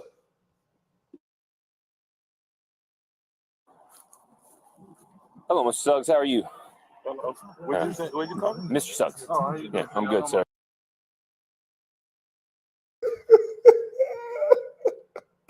Hey, he was so confused by the respect. He told me, well, what did you call me? Yeah, Mr. Suggs. How you doing, Mr. Suggs? What do you call me? Respect off the rip. Watch this. my- Yeah. Do you have any weapons or anything inside that we need to know about, sir? Yes. Okay. I have a firearm right here. Okay, where at? Right there. Okay. All right. Step So, out. yeah, if you go ahead and step out for me. What's going I on? appreciate that, sir. You're going pretty fast down that road for me. You go ahead and step to the back for me. You're going back. Mr. Suggs, I will give him credit for how he said, yep, it's right here. Do you want me to step out? Because you want to get away from that gun. I would have put my hands on the steering wheel because a lot of these cops get overzealous. They'll whip out on you right then and there. You'd be like, whoa, you told me, you asked me where it was. What the hell you pulling out a gun for? But keep your hands away from that gun and actually get the hell out that car. That's the smart thing to do. Now watch this. I'm not going to BS you. We're contacting you over an incident that occurred March 10th at a Starbucks. It was you and some customers, and a little back and forth in the drive-thru. That sounds familiar, though. It was all captured on a dash cam. So the reason we're contacting was our violent crimes department, or our violent crimes unit investigated that, and they established probable cause for arrest. Probable cause for my arrest? Yes, sir. Yes, sir. For what? The whole incident was captured on dash cam. So what does that mean? Like, well, what that means right now is you're under arrest. We're going to take it nice and easy. You've been really cool with us. If you want to contact your attorney, we'll give you the opportunity. wow. Yeah. I'm not going to BS you at all. I'm just trying to be completely. So what? Disorderly conduct with a weapon? Yes, sir. All right. So I actually just had a newborn baby. Okay. So who do I notify that I'm about to get arrested for? Who's at home with your baby? She's not. She don't live. She lives she's in not there. Tulsa. Okay, I just don't want to be a baby. Who do you notify? Whoever care about you. A bail bondman, they don't care about you, but they want your money. You can call a bail bond, call your wife, call your brother, call your cousin. That's not the police officer's issue. Their job is to put you in jail for what you did. Okay. So, do you have a phone? Can you call it for me? Oh, I'll give you an opportunity to do it. Yeah. So what we're going to do is you'll be transported to our jail. Our detectives will speak with you, and then we'll go from there. I'm just the supervisor for the apprehension unit. Wow. I don't know all the case details, Yeah. but like I said, I'm not going to blow smoke up your ass. I just want to be completely honest with you. Okay. So I'm going to have one of our patrol officers transport you down to our jail so we can be in and out of here as soon as quick. Attract as least attention as possible and just be done. And I can take bail and all of that or something? Yes, so Yes, sir. I don't set that. That's all determined to a judge. Like I said, I don't want to give you any bad info, so that's the most knowledge. It was on a dash cam? Yes, sir. Who is? The victim in the matter, yes, sir. I don't know his name. Like I said, I'm giving it limited information. We're at the apprehension unit. We're just supposed to contact people, and then we go from there and do our business.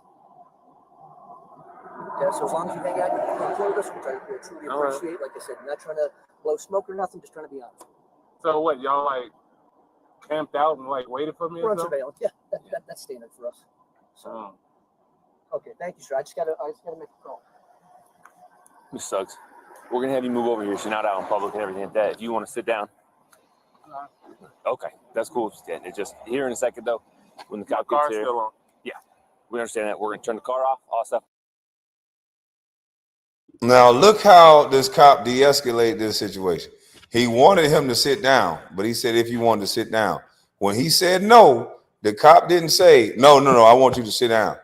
He clearly see this is a big guy, and in order to get him to sit down, you're going to have to use some force. So instead of dealing with all that, they talked to this dude. 208 people watching. No, it's actually 215. But I guess you think that's a diss? A channel with Barely over 1,000 subscribers. Got 215 people. Oh, well, now we got 209. Go sit somewhere, man. We don't want all that over here. We don't want all that over here in this chat, man. Go on about your business, man. We staying clean. They jealous, boy. They want us to be dirty so bad. But we're going to move on. But let's watch this. I'm going to grab out of there only what you want out of there. Phone, wallet, things like that. Yeah, my phone and my wallet in there. Okay. You know where they're at, sir? Are they in the dash? They're in They the... should be in the center console, and my wallet. I think I left my wallet at home. Okay. That's no big deal. I just don't want to leave here without it and leave you alone without an ID in the car. So that's the whole thing. Boss Day 902? Yeah. All right, so there's going to be a patrol unit fully marked coming back. Has more room than the little one that we have, so we're going to try to use as much space as we can. Which jail am I going to? Scottsdale City Jail. All the way downtown? Like downtown Scottsdale? Yeah, 75th Street and Indian School, yes, sir. And when you get in there, they'll do their normal processing. Detectives will come in. You can have whatever the conversation you want with them. You'll be given a chance to use your phone. Like I said, we'll do that here once I'm able to grab the phone. That way you can call someone to make sure your child's taken care of.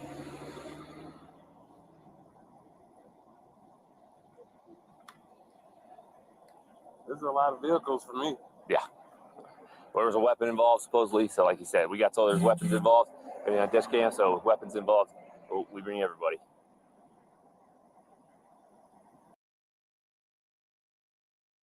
Look, he's standing there trying to insinuate they did this because I'm black. Man, they ain't do that because you was black. They did that because you pulled out a weapon. Them people treating you with the utmost respect. You out there ain't even saying, please get the phone or thank you. They telling you what they'll do for you. You sit up here trying to make it a Black Lives Matter issue. And that's what we got to stop doing. Every encounter ain't about you being black. If you knew you did some dumb shit, just say you did some dumb stuff, man. That's all you got to do. Take accountability. Take it on the chin. There used to be a thing back in the day, say, take your charge. Now these niggas just cry about everything they do. Yeah, he right here pulling out a gun right here on camera. This is right on camera, the man pulling out the gun. Now, what you doing this for, Terrell? I don't know when I pause it why I keep doing that. But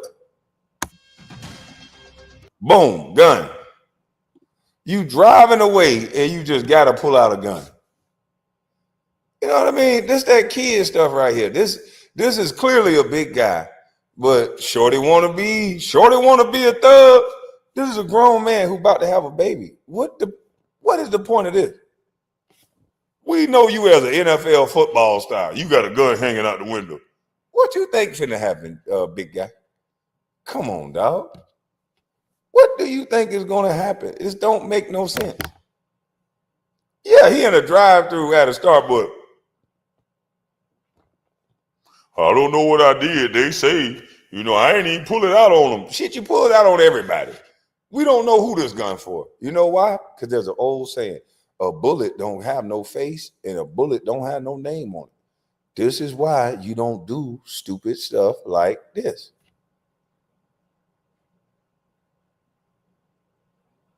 KB is a car parked on Creel Road about to fly a drone. I don't care.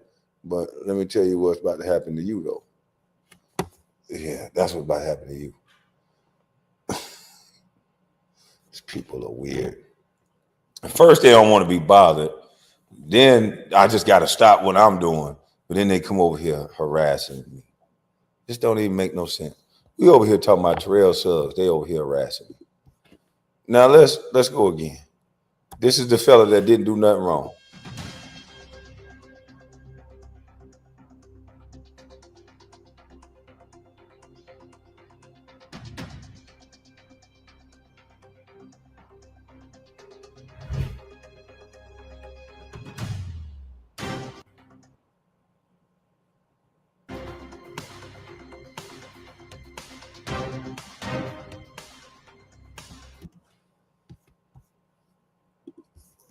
Now, a man accused you of backing into his car, and this is how you handle the situation.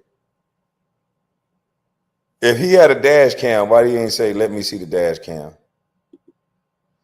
Just a man backing in your car. This is a grown man with a child now. He got a child that he about to have, but back into the car turns into this guy getting arrested. When all the guy is asking, did you hit my car? But of course, he brought up the color of the guy, so maybe that's his motivation for being so upset.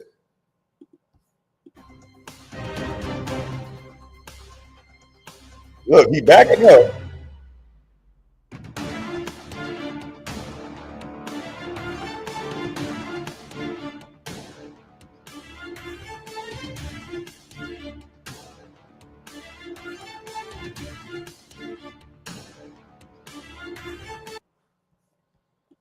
Now, it looked like Suggs having a bad morning. Now, guy this big, seeming this angry, you can't handle a simple car accident. This is what we have insurance for. This guy jumped out the car, that menacing, this big, this aggressive over a fender bender. I didn't hit your car. Back the fuck up. Before he even go look at the damage, don't just peek. Go really pull ahead, look to see if you hit somebody's vehicle. And instead of doing that, back the F up, acting like he want to fight. And look how big this man is. Bubba told y'all they scared of Europeans. He ain't scared of nobody. He angry. He told that dude to back the F up. So he not scared of nobody. But I'm just trying to figure out, why is he so angry if you just accidentally hit somebody's car and you got insurance?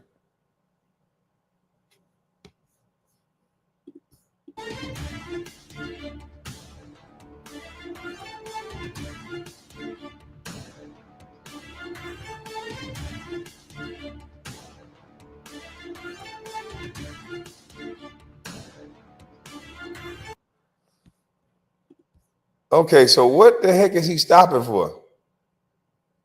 What is he mouthing off to the dude? If you're not going to exchange insurance information, then just keep moving. And if you leave the scene of a crime or accident, they're going to arrest you.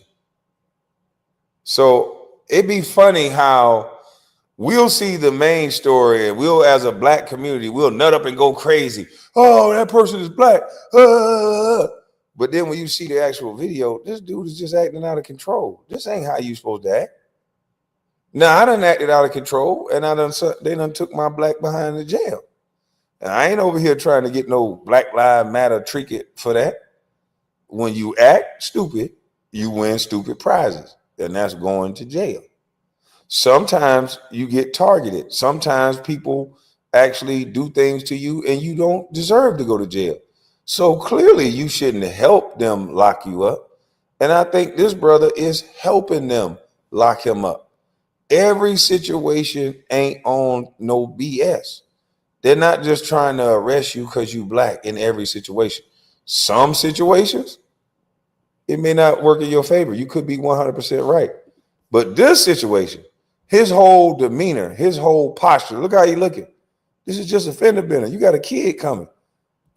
Maybe he's sexually frustrated because he ain't getting none right now because his wife about to pop. But he get out the car with the wrong energy to me. Backing up, you couldn't hit him.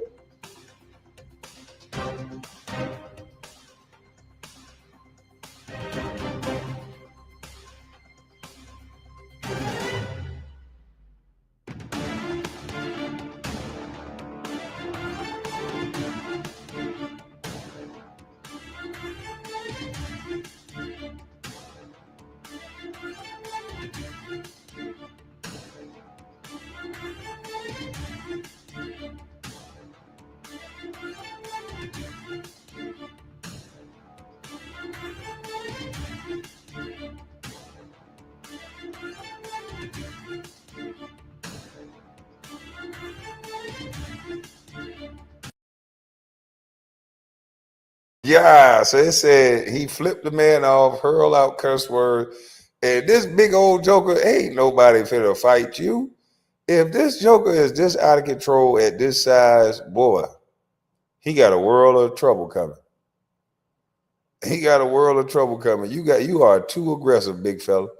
Everybody not gonna play with you. I'm gonna tell you that right to the damn now. You lucky you live in Scott. First of all, this is why I don't understand. If you know you gotta encounter white folks, and it seems like he don't really necessarily like white people to the point. I don't see why a fender bender, excuse me, turned into this right here. So if you're not too fond of white folks, then why did you move to Scottsdale, Arizona?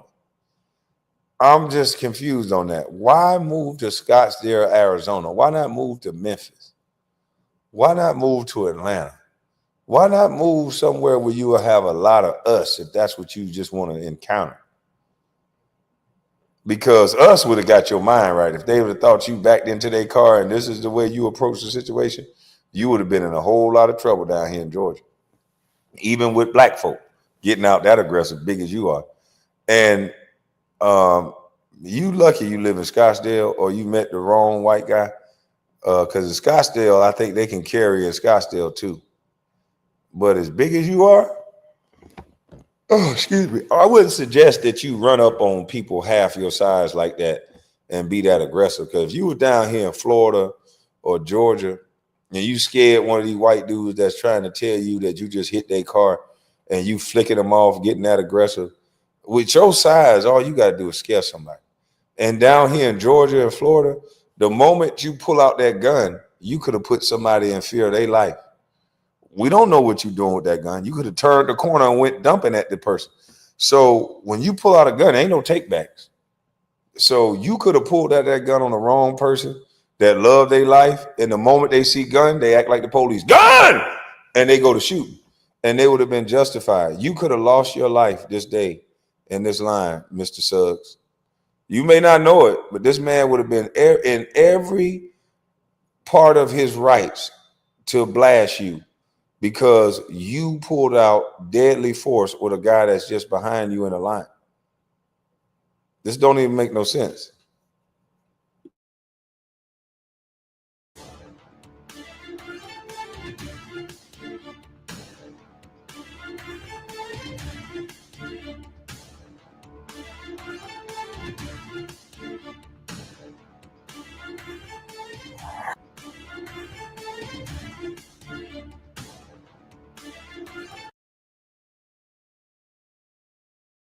Man, this dude is lucky, man. This dude is lucky. I don't care what nobody say. This dude is lucky. He is a lucky son of a gun, boy. He must have heat. He must be hot. Must be the heat in that hoodie. Man, listen. This dude is lucky.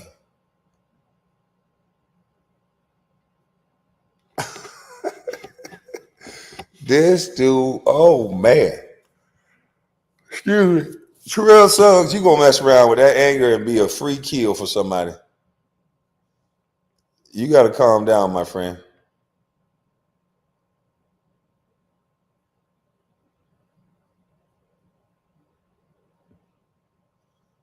What this is.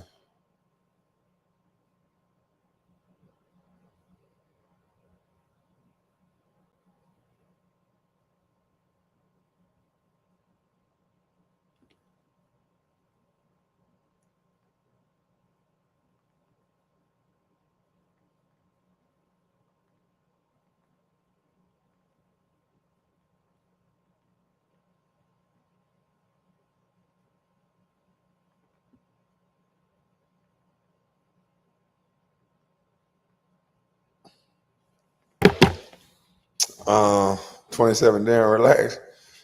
That girl, they're crazy. Yeah, this Terrell Suggs, the NFL lineman that demolished everybody. I don't know why he want to go to the extra extreme of this. The dude's scared of him. But this could have got him killed. This don't make no sense. I'll never do no shit like this.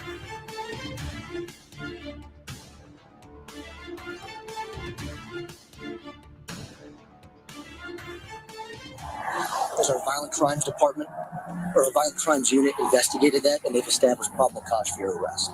Probable cause for my arrest? Yes, sir. For what? for disorderly conduct with a weapon. The whole incident was captured on dash cam. So what does that mean? Like, well, what that means right now is you're under arrest.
I'm just thinking how bad this could have went, man.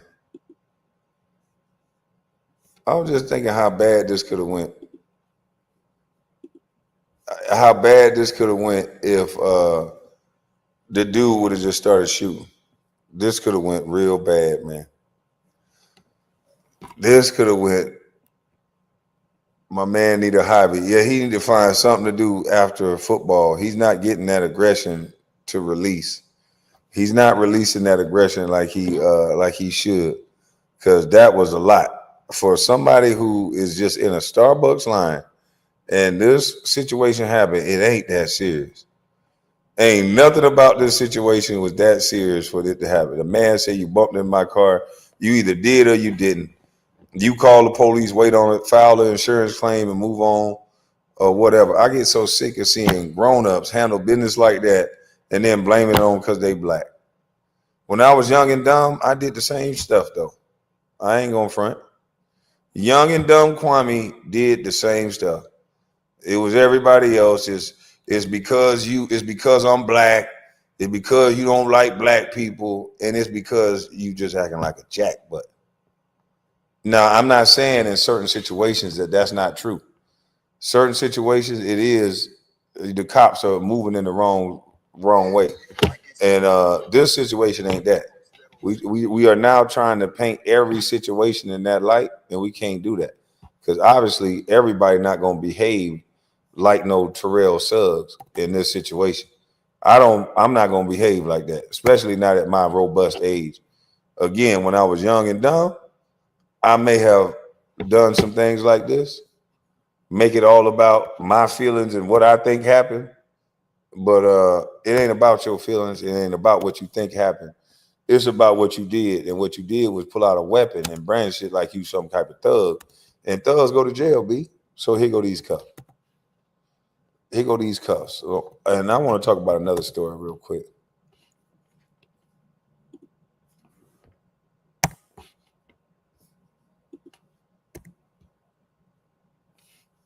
And I want to talk about another.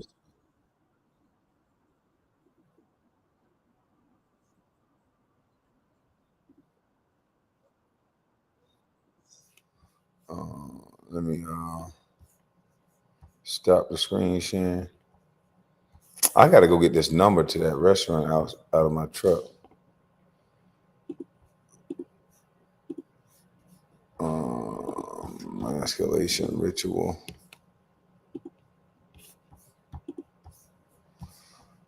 Hold on, guys. Let me go get this thing out my truck.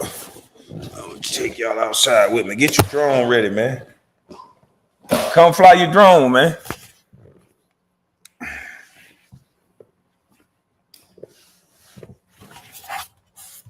Niggas keep showing a house I don't even live at. That's what be funny to me. You niggas are hilarious. I think that be making other people be like, I'm gonna show you where I really stay and what I really do. I ain't gonna show you shit. Get the drone out. I'm outside, drone.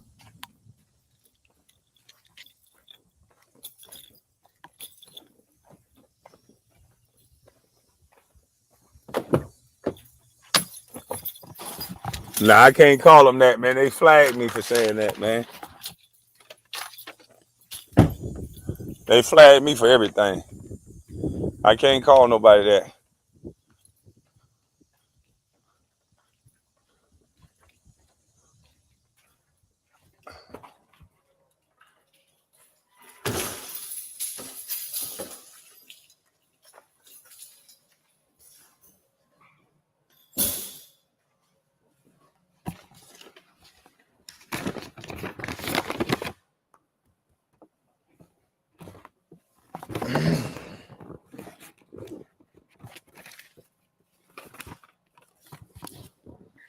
He says it's a no-fly zone.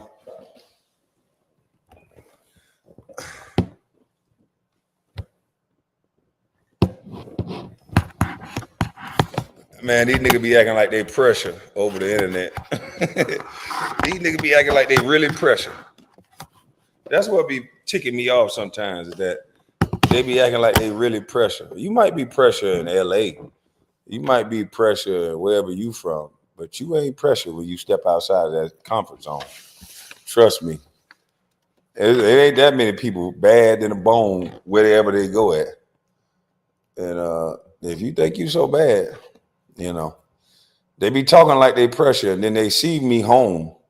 You don't see nothing happen. I'm not trying to antagonize you to come over here and get killed, but you see me home and you don't never see nothing go on. Y'all be seeing me at the house.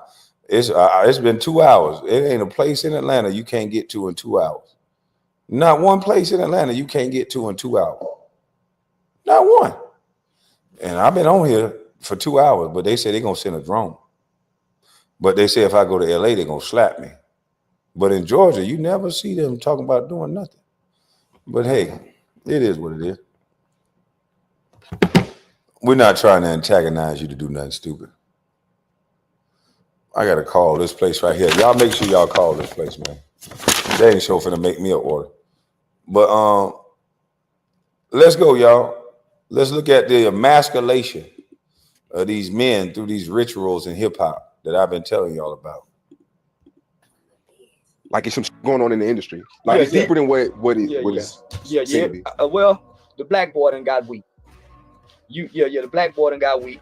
You got white boys kicking black boys in the ass. You got white boys making black boys put on black dresses. So, man, it's just the further demonstration of the assassination of the black man's character in this country, homie. And they just showing the rest of the world like I'm showing the rest of the world. This black boy getting weaker and weaker by the day.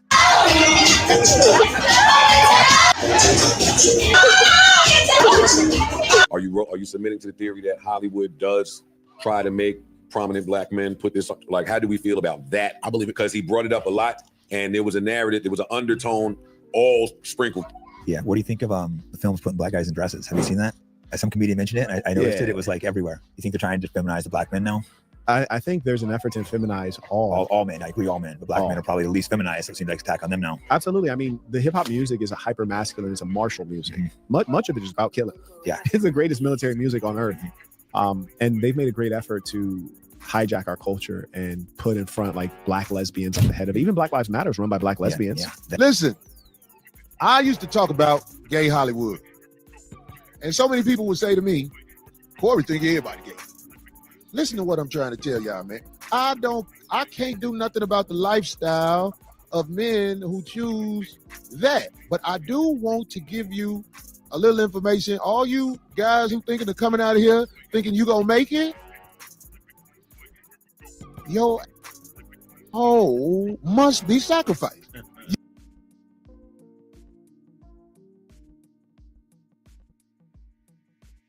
I've been saying this for years. You think you want to be famous, it's coming through your anus. We done seen gangster rapper Meek Mill at the top of his career. He wasn't doing none of the stuff he was doing. He get in a little trouble. His career declined. He goes to bunny hop at Billionaire White Men House. He bunny hops. Lil Baby at the top of his career, he wasn't doing this stuff that he's doing now. Get in a little trouble. His career is not as popping as it once were. Now he walking around here talking about, yeah, I always wanted this tattoo on my knee. You can see other interviews with him saying, I'm not going to put no tattoos on my body. They make you do everything you say you're not going to do. He got tattoos running down his leg, tattoos on top of his knees, and his braids is done in a way where he look real young and like a little, I don't know. And then his shirt is up to his belly. And then you see Young Jock. Meet me in the trap. It's going down and his belly going up. I'm like, am I the only one seeing this? That's why I don't be liking to be a lot of places and I don't be liking to be nowhere. I feel like everybody else is accepting a certain thing off these people that they call cool. And I be looking like, I be looking around like, I fuck with you, nigga. You don't see this? Yeah, they be looking at me like, I just be looking like, yeah, I'ma holler at y'all. Yeah, I ain't gonna say nothing, but I'ma holler at y'all. And they don't even like when you say I'ma holler at y'all. They be getting mad. Oh, this nigga think he is leaving and shit. He don't want to look at this? Who you think he is? No, I don't want to see that. I don't.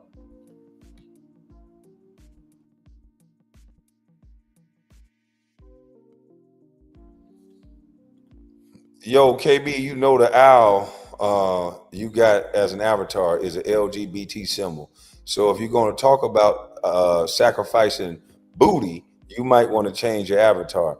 Well, the avatar, the rainbow used to mean something else, and then they took that too. So maybe we need to start taking something back. An owl is just a damn owl. An owl is something that watches and look, and that's what I'm doing. I'm watching and observing behavior. And what I'm watching is I'm watching that you can have a different level of behavior based on what group you decide to join. And the more minority, the more victim, the more, if you're a double minority and you gay, you run the world. You're a double minority and you trans, you run the world even better. As long, especially if you're switching from boy to girl. It is so simple to see that it's almost scary to say, because they want to flag or stump or make anybody sound hatred or hateful for saying it. They are using victimhood. That's why I keep saying I only want to watch behavior. Don't tell me what group you belong to. Don't tell me I'm a strong black woman. That sounds like a rally cry that I can't object to your behavior. Don't tell me you're a white woman. Don't tell me who you sleeping with. I don't care. I'm just watching the behavior that you're displaying. And the behavior, if we specifically target the behavior, okay, we're at a pride parade. What are they doing? They're dancing in front of our kids half naked almost. So if we focus on the behavior instead of who's exhibiting the behavior, then we will be all right in this society. And then it will look like we have some morals and some standards in this world instead of bending the knee to whoever we feel like is the strongest group, because that's what we're doing. This is another dream, people. That's all this is. This is nothing but a dream right here. I'm giving a reaction, but what I'm saying is a dream. I dream that that's what they're doing.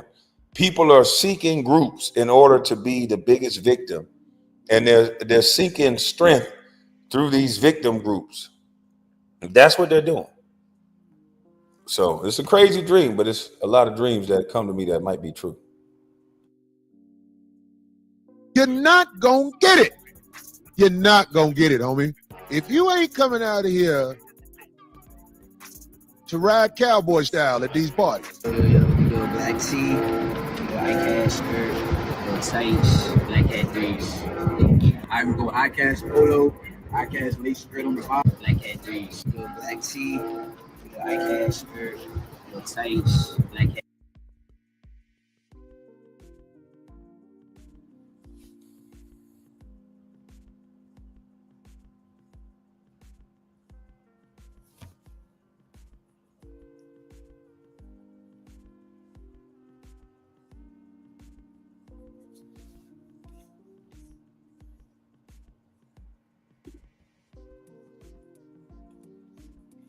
Now, again, this is young black men. Now, if an older man catch one of them and kick them up the ass and say, young man, straighten up your act. If you are in that community, cool. That is what you decide to do. These are not kids in that community. They're trying to make this fashionable to where your son and my son and anybody that's playing a video game, they're doing it through these games too. The first time I heard the word pansexual is when I bust open in the room and I'm listening to my son play a video game. And some grown adult was talking about pansexual. Who the fuck what does pansexual mean before I get upset? I had to Google it. What the hell is a pansexual? And then I had to realize how old this dude was. And I said, why in the hell are you talking to these kids about whether they are pansexual? You better get your freaky 69 God self away from these young boys. And my son was what, 15 at the time? 13? He was 13. Playing video games, and some grown adult is asking him, is he a pansexual? And none of us knew what it was. What is a pansexual? So you got to be careful letting your kids play these video games. And what in the world does a young boy, how did we get to this point in society where a young man is throwing up, look like a gang sign and an FU while he's wearing a dress? As a matter of fact, this is a skirt that the principal won't even allow him into school with. How do you think you're not going to get picked on when you get around other boys if you say you're heterosexual doing this? You can't train that out of kids. They're going to pick on you.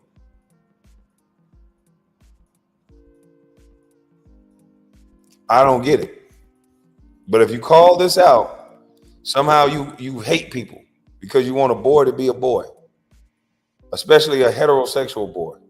Out of here to ride cowboy style at these parties. Your black tee, your eye skirt, your tights, black hat threes. I can go eye polo, eye lace skirt on the bottoms, and go AR drawers.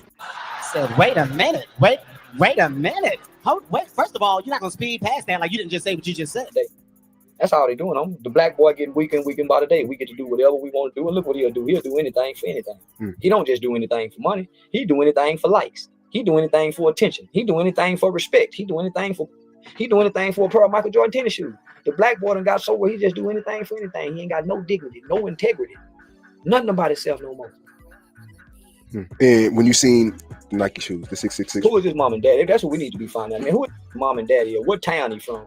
And all of us need to start a campaign and find out what town he from and show up in that town that boy from. People about that boy. Yeah, that's what we do. The industry done got him, but then yeah, man, Nike was behind that. Well, they put out a lawsuit. Yeah. They'll do it any kind of way. Yeah, they'll get behind a room and say, yeah, let's do it, and then sue themselves. The law is outside. You say who's raising these kids? TikTok, the latest trends, and money. They're being influenced by money. Their most successful rappers look like this. Their most successful black people look exactly like this. They blur the lines. They wear dresses. They wear man bags. So they're making it desensitized. They're making it cool. They're making it say, oh, man, you old school, man. A guy like me, oh, you just outdated. You just old. You just sound angry. They never been around their fathers, so they don't know what a man sound like. They're only used to feminine energy. So when they hear a man, the fuck is wrong with you? That's angry. No, I'm really just asking, what the hell is wrong with you? I can say it like this, what's wrong with you? But that ain't the way I talk. And that doesn't mean I'm angry. You'll know when I'm angry. Me cursing, I'm going to tell you what an old coach once told me. Listen here, while I'm talking, you should feel safe. Everything, me and you, good. When I stop talking to you, that's when you should worry. But they never was taught that by a man. They was taught everything they know because there's no men around by aunties, grandmas, older cousins and uncles that may have been led astray them damn self. So there's no real grasp on what men are supposed to do and what men are not supposed to do. For a check, all of these younger generation men will blur the lines on their sexuality because they were never taught that, nigga, as a man, I'd rather go out here and eat sardines every day with no bread, just sardines and salt, and give me a little water before I play certain games with my sexuality. And they don't look at it like that. They'll look at it, they'll be eating steak and look at me eating sardines and be like, boy, he's just so weak. And I'm like, no. The only reason why you eating steak is because somebody gave it to you, because you gave it to them. And I'm eating these sardines because I earned it and I can afford it. And when I can earn and eat steak and afford steak, I'm gonna eat that without anybody touching this back here. So I'm not weak. I'm stronger than you. You fold it like your mama would. You fold it like your auntie would. Because believe it or not, as strong as your mama is, she's gonna go to the strongest person, the person that can protect and provide. She's going, if you leave women in a room, they will weed themselves out with the strongest men, just naturally. If it's a survival situation, it's going to naturally happen. Strip everybody of all their money and all the stuff. The girl will be looking for the most skillful guy, not the one that can lay it in the bedroom with them the best. Because they ain't trying to have sex right now. They trying to survive. Maybe they'll cheat on your ass with that nigga after you build it. But they're going to be looking for the skillful Negro. And we got so many Negroes that ain't useful in a room. The only use we have is to follow whatever trend and try to be cool and try to be down. And it's lame to be broke. It's lame to be dependent on your woman. It's lame to be dependent on your mama. Most of these black boys can't even get out their mama's house. I was waiting. Boy, I'm talking about the clock couldn't hit 18. I had enough money to leave my mama's house when I was 16 years old. I was ready to leave when I was 16. I had already had a job, and I was always the nigga that had a shoebox. Anytime I did something for my brother, hey man, I go to the store for you. You know what I mean? As long as I keep the change. Hey man, if you don't want to go over here, I go do it. Hey man, your car a little dirty, I'll wipe it up. You ain't gotta let that nigga wipe it. Nigga, I'm your brother. Nigga, I'll make him feel good. I'm your brother. I'll clean the car. You know, I'm doing something. I'm always hustling for some money. I'm like that now. I hustle like I ain't got a dollar. I'm always doing something. I don't want nobody trying to backdoor me. I'm always do something because I want to be useful in the room. And I was that nigga that had that money in that shoebox. I was Stash's Clay. They called me Stash's Clay, boy. I was stashing that money. I was the nigga they come to where they all fall down. Nigga could come to me and get about $1,000. It ain't a lot of money to you, but back then, a young nigga that got $1,000, I was balling. 16 with a band, illegal money. I wasn't selling no drugs, no nothing. Legal money from just working and hustling and helping people. Yeah, I was Stash's Clay. So I was ready to get the hell on already then. I don't know what it was about. I just knew that my mother's teachers was for women. It was for like some of the things, the things that she was teaching me how to cook and take care of myself and how to think through situations. I appreciated all that. But I knew to a point when she would get upset and certain things, I knew that my reality and the certain things she would say, the reality that would happen to her and the reality that would happen to me is different. Men can't say everything that a woman can say. So you got to go around men to learn that. So a lot of these young boys, they got the mouth of their mama and they got a gun. They ain't got the fight game of their daddy. They ain't got the discernment. They ain't got none of the masculine traits. They go to the extreme on every argument. I walk in the room. My baby mama can't understand why this always happens. She got to negotiate and argue with my daughter to get her to do anything. I don't got to negotiate and argue. She's there more than me. I don't got to negotiate and argue. I come in there, hey. I get that look. I got to get that out of her. But she go. And she go quickly. Her mama, she run to her mama. Mama, why? Why I got to do this? I don't want to. With me, she tried that one. Get up off me. I'm not playing with you. You better get or go bring me your iPad, your phone, and don't ask me for nothing else. And you go get a spanking. Now, what you want? You want to do what I ask, or you want to take it the way you want to go? Because we've gotten rid of discipline in household. We letting the counselors at school discipline our kids. We letting the teachers have to deal with our hell raisers, punching them all in the back of the head. We ain't doing nothing that we supposed to do at home. We the foundation. I don't even live with my baby mama, and I make sure every time I come there, what I see that's off, me and her have a conversation about. I walk, I talk, and you don't have to receive the information, but I'm gonna do my job as a provider and a protector. And they want you to provide, but they don't want that protection side. Dave, who is this girl you just had come over here? Oh, that's my friend such and such, but she got a man in the car. Oh, that's her such and such. She got a man every other year. Until a man put a ring on it, or until a man is real serious about her, don't have her bring nobody to come over here no more. If she coming to see you, he don't need to be over here. Why you acting like I'm not acting? If you said you want me to help this protection in this situation, then that means men shouldn't hang out over here. You a woman in the house alone with a child. So a part of making sure other people don't come over here is you don't let men know where you at. So you don't know him like that, do you? No, I don't really know him like that. But my friend, okay, so tell your friend, if that's your friend, don't bring him with you. No more. All right, I'll tell him. Okay, thank you. But a lot of times women don't listen. They look at that as, oh, you trying to control my house. You trying to do it. All you got to do is give me my kid, and I don't got a damn thing what you do over here. Y'all can throw house parties every night, twerk off the goddamn ceiling. But if you're going to have a child that you're going to call me about in case somebody break in, because I'm going to want to bust your head too, because I'm trying to explain to you that what a man don't know, he can't bother. So don't let nobody know. You don't know if this dude is down on his luck. You don't know what's going on. Hey, man, I got a sweet lick. It's just a girl over here, and she know that nigga Kwame. We can come over here and rob all this shit. Maybe ransom the baby. Never know. People just don't think. You don't know this person. Don't let this person in your house. Your house is your intimate space. Everybody should know where you stay. And most times you get fucked up is through your friends. So, nah, we ain't doing that. With Baby Fat on. He was at a concert performing the same old songs that he made 20 years ago, okay, in a crop top. Look at Young Jock. Look at Jockey Jock.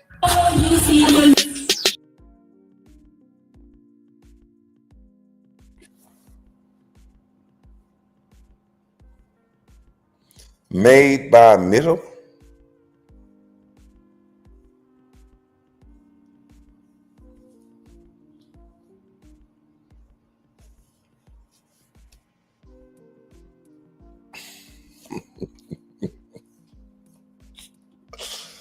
Oh man. I know you see it. I know you. What in the world? I know you see it.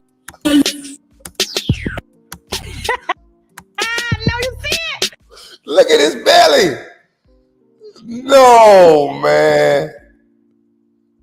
No, not Young Jock. Oh man. See, it be devastating with his people you like and you grew up fucking with. I used to love that song. I know you see it now. It give a song a whole new meaning. It'd be like, yeah.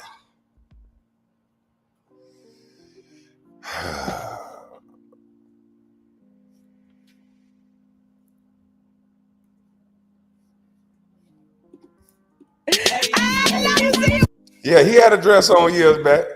He definitely had a dress on. I'm telling you. This celebrity shit, it's a trick because it's allowed for people to be controlled. As much as they laugh at me, I'm not being controlled by nobody. As much as they try to laugh, don't nobody control the way I make money. They keep talking about YouTube, and YouTube is not controlling the way I make money. All I got to do is not curse at these people, adjust a few things, and they won't be able to do nothing about YouTube. They're crying and complaining and doing whatever they can do, but they really have no power. Ultimately, at the end of the day, the power is still on me. They're trying to get bounties on my page, all that. At the end of the day, they are not in control of nothing. These are weak people that got to call other people and try to pay other people. This celebrity thing is a trick because it teaches grown men not to be able to work and go get their own money. These people that you think are strong and important, outside of them using and leveraging their celebrity, they usually don't have anything else to offer. They don't do business. They don't work with regular people. They don't work well with other people. Most of them are so spoiled and used to people doing everything for them that they're not a pleasure to be around. You know, my only thing is I'm going to preach to you and I'm going to talk a lot. So I've been like that before I got money. So it was motherfuckers that avoided me before I got a dime. So I'm still the same. I'm going to preach. I don't want to hear that bullshit. And I don't turn into no YN just because I'm around one. YNs stay away from me. The YNs in my hometown, some of them my cousins, they stay the fuck away from me because they know Kwame going to give me an earful. He ain't going to sit up here and act like this is cool. He going to call me a dummy. You know, I'm not going to think that you protected me. There used to be a lot of people trying to come around me. Okay, this is what happens in the hood. When one get a bag, it's like flies on dookie, manure. Everybody, zip. Man, I got your back. I got you this. I got you this. I'm your homie. You know, you my cousin. You my friend. And then they'll try to bodyguard you as if you need it. And I'm like, wait a minute. Nigga, me and my family, nigga, we are the body. Never mind. But I don't need no bodyguard. I'm straight. I know exactly who to be. The part of not getting in trouble is avoiding certain people in certain situations. I can go to certain clubs in Atlanta and I know 9 times out of 10 with my temperament and people that's going to be there, it's going to be a situation where I can either check and address or I have to say, you know what, this shit ain't worth it and leave. Why put myself in that situation? Why not just go to certain places that it don't involve that environment? We used to think of it, ain't nobody gonna scare me away. Ain't nobody gonna scare me from going to this club. And you're gonna scare yourself into a damn jail sentence. You're gonna what somebody not gonna do to a jail sentence. All this fake tough male bravado. I used to say, ain't nobody gonna run me from my hometown. Shit, the police ran me. And just to think about it though, I'm looking at them like they all at fault when they not. Every time I come into town, it's a hysteria. When I come into town, it's a frenzy. People, oh man, Kwame in town. It used to be a big party. Wherever I go, wherever I showed up at, unbeknownst to me, people would make calls and next thing you know, it's a big party. Some people would fight over here and say they doing it for Kwame. Some people would do this over here and say Kwame. If you show up, then it's about you now. And so I started changing my person, places, and things, stop partying, stop showing up for the big parties. Kwame, you coming out here for this? Nope. Kwame, you coming for that? Nope. Matter of fact, I'm moving. So they call Kwame lame and Kwame this, but Kwame free. See, these niggas will trick you off the streets faster than you can say hi to. They'll do things up under your name. People love to hang around a celebrity because nobody's going to remember their name. They're only going to remember the celebrity's name. The friends act like total idiots, and they'll be like, such and such in his crew. They don't remember such and such. They don't remember the crew, but they remember such and such. Kwame, you coming out to the big 3? I don't watch basketball like that to go watch niggas play half-court basketball. I'm not a that. I'll go to the big 3. I'm getting paid to go. Yeah, I'm not. Why would I go to that? Why would I go do that? I sit at home and watch basketball. I'm not a chick. Why would I want to go to a basketball game to watch other niggas do what I used to do? I don't want to do that. I don't want to do that. The time that I went out to a game in LA, it got to be a special occasion. It got to be a big game, or it got to be one of my homies want to go or something. But I don't really. I can watch it at home. I don't got to deal with all that. I'll watch an NBA game before I go to a big 3 game. I'll go to the NBA playoffs, or I'll go watch a certain player up close and personal so I can see if they the real thing. See how they moving out on the court and see if they just getting fouls because of the referee. I'll go see if they the real thing. But other than that, no. I'm going to go see Wemby in real time. I was going to go see John Morant play in real time, but he was suspended. So I damn sure ain't going to Memphis to see him play. But no.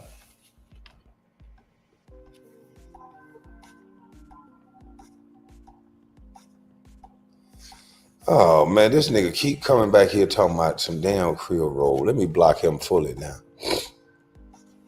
But here we go. Let's keep going. On the table, if I had it, that them sweatpants is musty as. It's hot outside. He got a cup. He ain't got no drawers on, no undershirt, no nothing catching the sweat. So the sweat, I know he gonna have to throw them pants away. He ain't gonna be able to get that smell out. Ain't no fabric softener gonna help that there. A lot of people say nobody is. Do want to ask y'all about in 2 seconds. He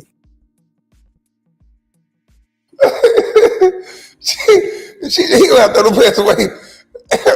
What the hell? There. I gotta hear this. I would put $1 million on the table if I had it. That them sweatpants is musty as. It's hot outside. He got a cup. He ain't got no drawers on, no undershirt, no nothing catching the sweat.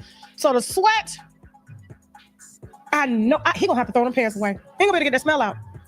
Ain't no fabric softener gonna help that there. A lot of people say nobody is. Do want to ask y'all about in 2 seconds. Do y'all submit to the theory or no? Yes. I'm asking the tough questions here. I do. I mean, so many, we not in that industry, but so many of them say it, and they say that they're kind of adamantly against it, and they kind of be trying to force it on them almost. You know what I'm saying? Like they try So to. the theory is, just to be You wear a clear, dress, that you get there's- ahead. yeah, but specifically for black men in Hollywood. Yes, black men. Okay. Dress, you That get ahead. Yeah. Is this man rocking from side to side in a whole Sunday's dress? This man rocking from side to side in a Sunday school special. Who is this dude? Is this Kid Cudi? No wonder I don't know nothing about this nigga. The only reason why I know this dude is because of the situation with Cassie.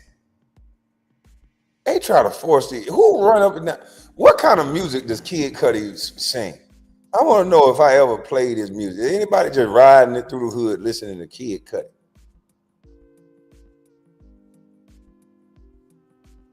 Brought me out to the bushes.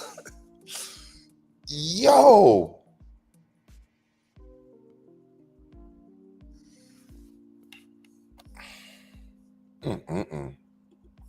But specifically for black men in Hollywood. Yes, black men.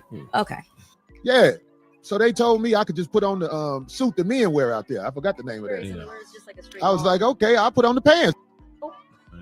And you know, it didn't turn into nothing for real. But I know what it was. Yeah. I was like, here it is. Here it is. The in the dress episode. Homie, I'm at a stage in life where I'm past that wanting that money like that. I mean, that money like that is good. It makes you not be accountable for nothing in a lot of situations. That's the good thing about money, because you're going to get tired of going to the mall and all that shit. That shit play out after a while. But I'm saying, when you got a lot of money, you can basically buy your way out of most situations. Unless them people want you directly. They wanted Michael Jackson. That's why they came at him and put that shit on him. Michael Jackson been Michael Jackson for years. But when he said some shit in this song, all I really know is that they don't really care about us. They was like, oh, we're going to make you pay for that, Michael. When I see that they put every black man in the movies in a dress at some point in their career, I'll be connecting them down like, wow, all these brothers got to wear a dress. That's happened to me. What in the fuck am I watching? I'm sorry, because this nigga look like the running back for the freaking Washington Redskins, and he out here in a whole bodysuit fitted dress. Are you for real, man? Is this an AI picture? This gotta be an AI, man. Ain't no way running backs are in dresses now. They talking about he got titties.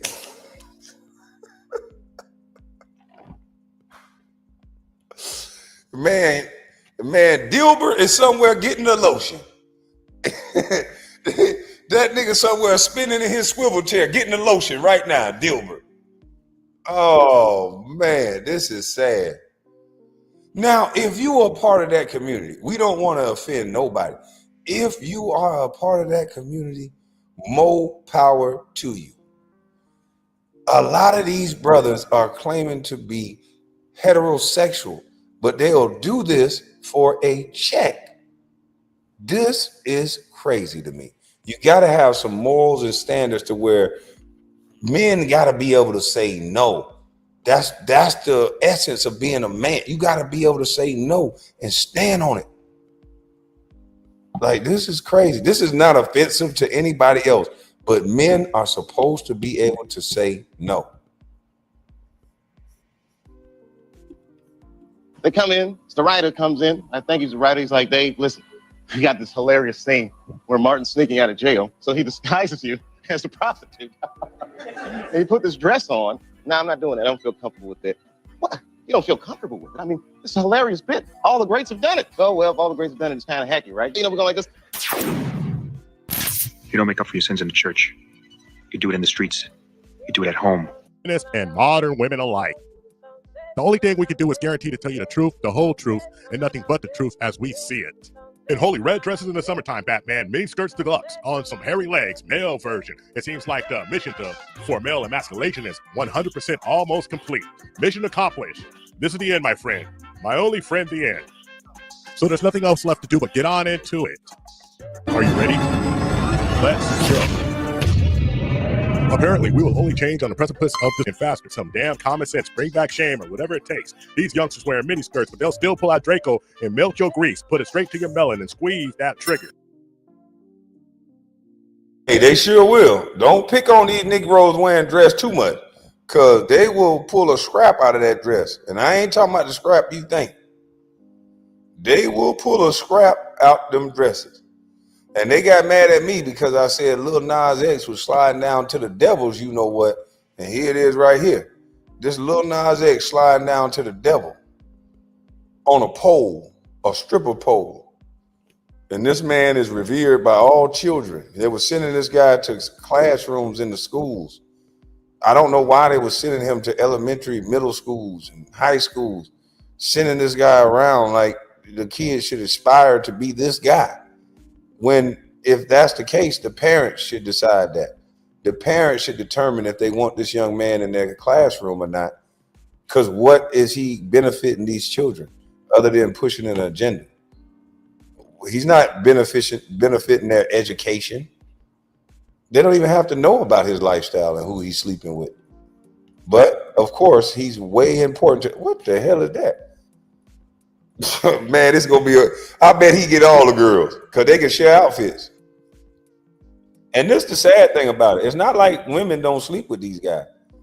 Women are going after these guys faster than you can say anything because the powers that be are making sure these guys have a lot of money too. So if to get it to be the norm, you got to make being the other side look broke, look dusty, look like it's something you don't want to do.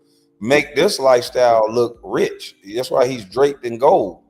Make this lifestyle look rich, look impressionable, look like it's the thing to do. And there you have it.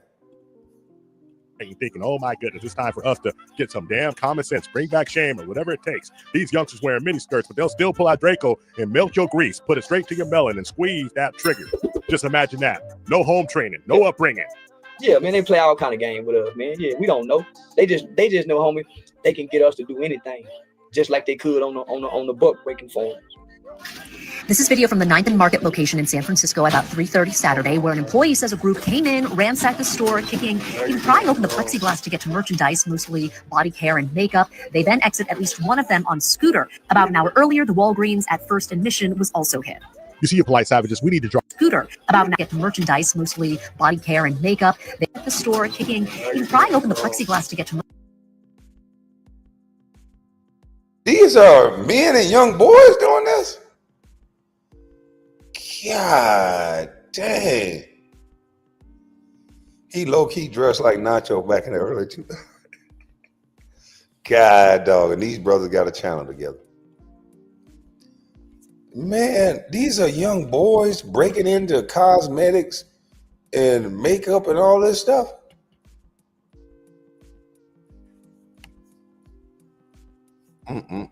Merchandise, mostly body care and makeup. They then exit at least one of them on scooter. About an hour earlier, the Walgreens at First and Mission was also hit. You see, you polite savages, we need to draw a direct line with the lack of masculinity present in the household, with the man being driven out of the household by the system and by the ladies and by the man and by everybody involved. The lack of cooperation. We need to draw a direct line between this and these YNs acting a god dang fool nowadays. And when we don't do it, we are doing ourselves. I don't think we ready for that conversation. There's too many people gonna say, don't blame me. I ain't the one wanted to be a single mama. I tried to be with him. We don't care how it happened. We want you to get this kid around some discipline, around another man, around your granddaddy, around somebody in your family that has discipline to teach this little joker if daddy won't do it. We just don't want you to think that this kid is going to be okay without daddy, daughter, or the little girl or the little boy. Daughters that are without men become hypersexual. They don't know what to do, when a man is playing games with them, when a man is lying. Everybody don't come with discernment like you think you do. A lot of people come with heartache from being too many back shots. So they have this discernment based on fear that they're going to get more back shots and dunked. So it's not about this so-called discernment. It's about being around the first man in your life that do not want anything from you but the best for you. It may not come out the way you want to hear it. It may not come out nice and fluffy, because the world ain't nice and fluffy. Men will take advantage of you. This world will chew you up and spit you out. And it doesn't care about your feelings and what it's supposed to be like. So you need somebody to tell you the unadulterated truth. No one cares about your feelings. They really don't. They pretend that they do, but they don't. So you might want to start moving in a certain way. We need men back, at least being around their kids, not mentors, their fathers. They might be shit boyfriends. They might be shit husbands, but that does not have anything to do with that child. Those kids are going to miss that father regardless of whether you hate the stinking draws and hate the ground he walk on. You got to get over you. Stop talking about you and start talking about little Johnny. I don't care if he's a drunk. I don't care if he's a what. Let little Johnny see that he's a drunk. Let little Johnny. Don't you encourage anything negative about your baby daddy or husband or whatever, because you chose to lay with him. Because this child is going to get something from you too. You talking so bad about his daddy, but you picked him. So that child ain't going to say it to you because they respect you. But still, it's going to be looking at my mama like, you picked this nigga. So what makes you think you make the best decisions? If you're going to talk everything negative about him, some of it got to blow back on you because you let him shoot your club up. Sometimes not once, but twice. Sometimes not twice, but three. Sometimes not three, but more. So how do you have any room to talk about this man? Let's just chalk it up as hurt feelings and let's move past this and allow this man to be in this boy's life so that he understands that this ain't what boys do. Boys don't put on dresses. And if that offends somebody, then let them be offended. Boys do not put on dresses. Boys that want to grow up as strong men to lead women do not wear dresses. Just because you can pull out a gun and unalive somebody, that does not make you tough. A baby can do that. It ain't nothing but a couple pounds of pressure and a trigger will squeeze. 4 or 5-year-olds have killed people by accident. So it don't make you tough. This right here, it used to be a call to action when they saw stuff like this amongst men. Now men turn to the left because their girlfriends trick them into thinking that it's just what the new guys are doing now. Don't you ever, stay out of the way of that. I'm letting you know now, if I had a wife, we could be married 20 years. The moment she say that, I'm leaving. Because she might do that to my boy. I'm taking my son, we out.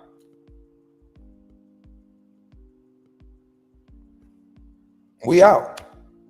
You forgot the principles of wanting a man around. Some of these ladies don't understand that you're raising the thing that you hate. You want to talk about why there ain't no good men. Say 5 pounds of pressure, 4 or 5. I'm not in the military. I'm not a gun expert. I don't care how many pounds of pressure it is. I know how to apply it. But a lot of times people don't understand you raising the very thing that you hate in society. You're putting this product out. This sorry little boy that got a taste for Jordans that don't know how to work for them because you bought them all. This little boy that never had to deal with adversity because you were so strong. You came and talked for him. You didn't even discover whether he was wrong in the situation. You just said, not my boy, not my son. It's these little boys that raised with zero accountability that's ruining society. And it doesn't have anything to do with color. Because it's happening to the white community, it's happening to the black community, it's happening to the Hispanic community, but it's just white and black a little bit more, that these kids are growing up without fathers. And I'm not talking about just not growing up with the father in your household. It used to be okay because dad would come over on the weekend and tighten them up, or dad presence was still hovering. But now dad is out of the picture totally. They got mama going crazy, calling cops. They got aunties and grandmamas. It's like a force field to keep a dad away from a kid now, so that they can call him a deadbeat, like as if men gonna give a fuck.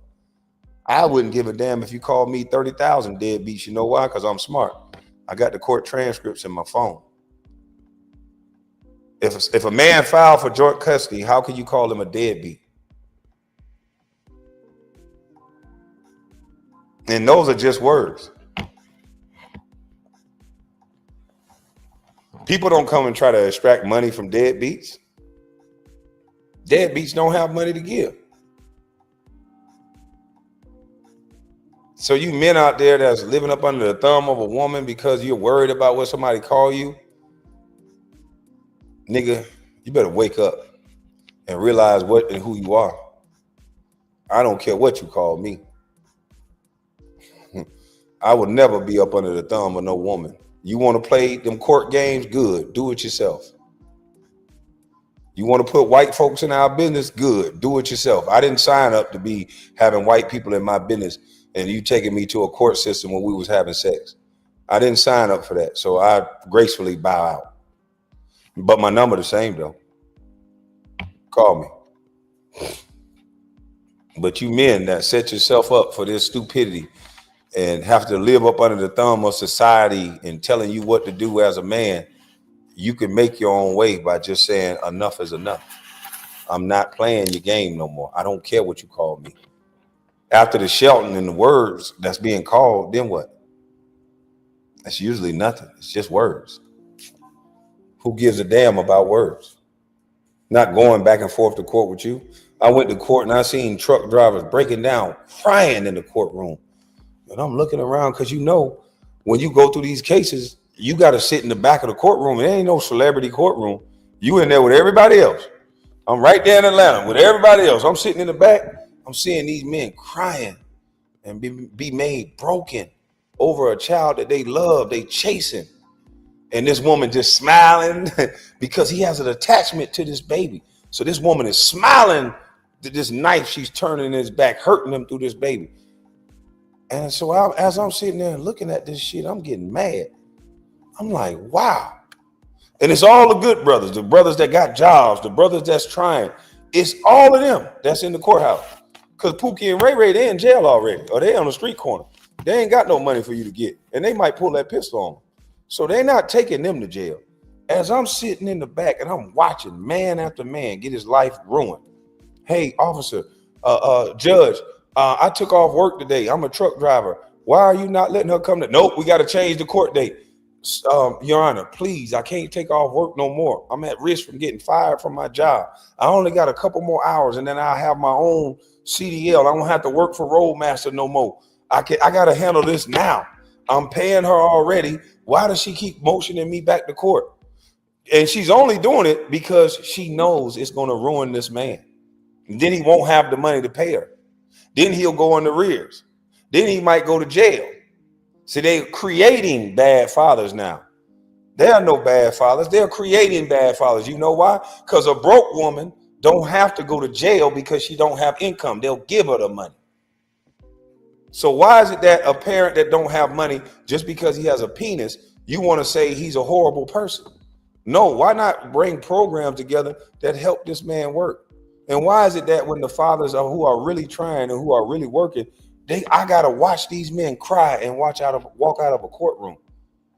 I sat back there. I remember I was number 8 in court, and I watched 8 men all cry and get destroyed. Go back the next day, I'm number 10 in court. I watched 10 men get money taken. I watched a white boy get custody of his kids from a black woman.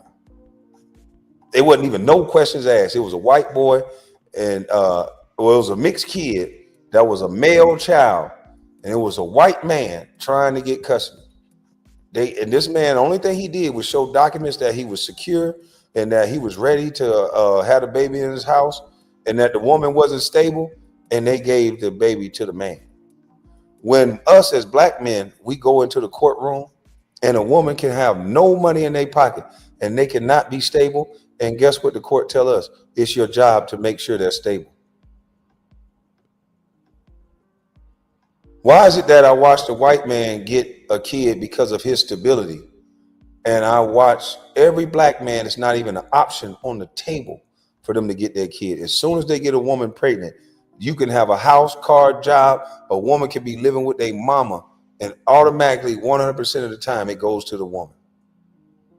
And I ain't just talking. I got court transcripts to prove it, and I was in that courtroom day for day for 5 years.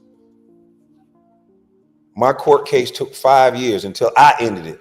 I got tired. I watched these men do this. And that last day, when I finally got mad, because I kept saying, why these dudes tripping? That ain't going to be me. And when I got in the courtroom and she kept bringing them Gestapo tactics, well, he sell drugs now. We need a garden light. He sell drugs. I hit the table. Fuck this shit. I said, uh-oh. The judge say, I cursed. I said, what the fuck? And then the judge say, hey, order in the court, hit the gavel. What did you say here? I said, and my lawyer was like, I apologize. He just need a break. He need a break. He better get a break. And they kicked my ass out. You better get a break. I need a break.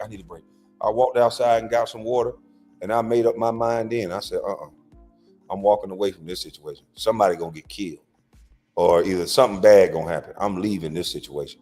She is using these children to bring out the worst emotions in me.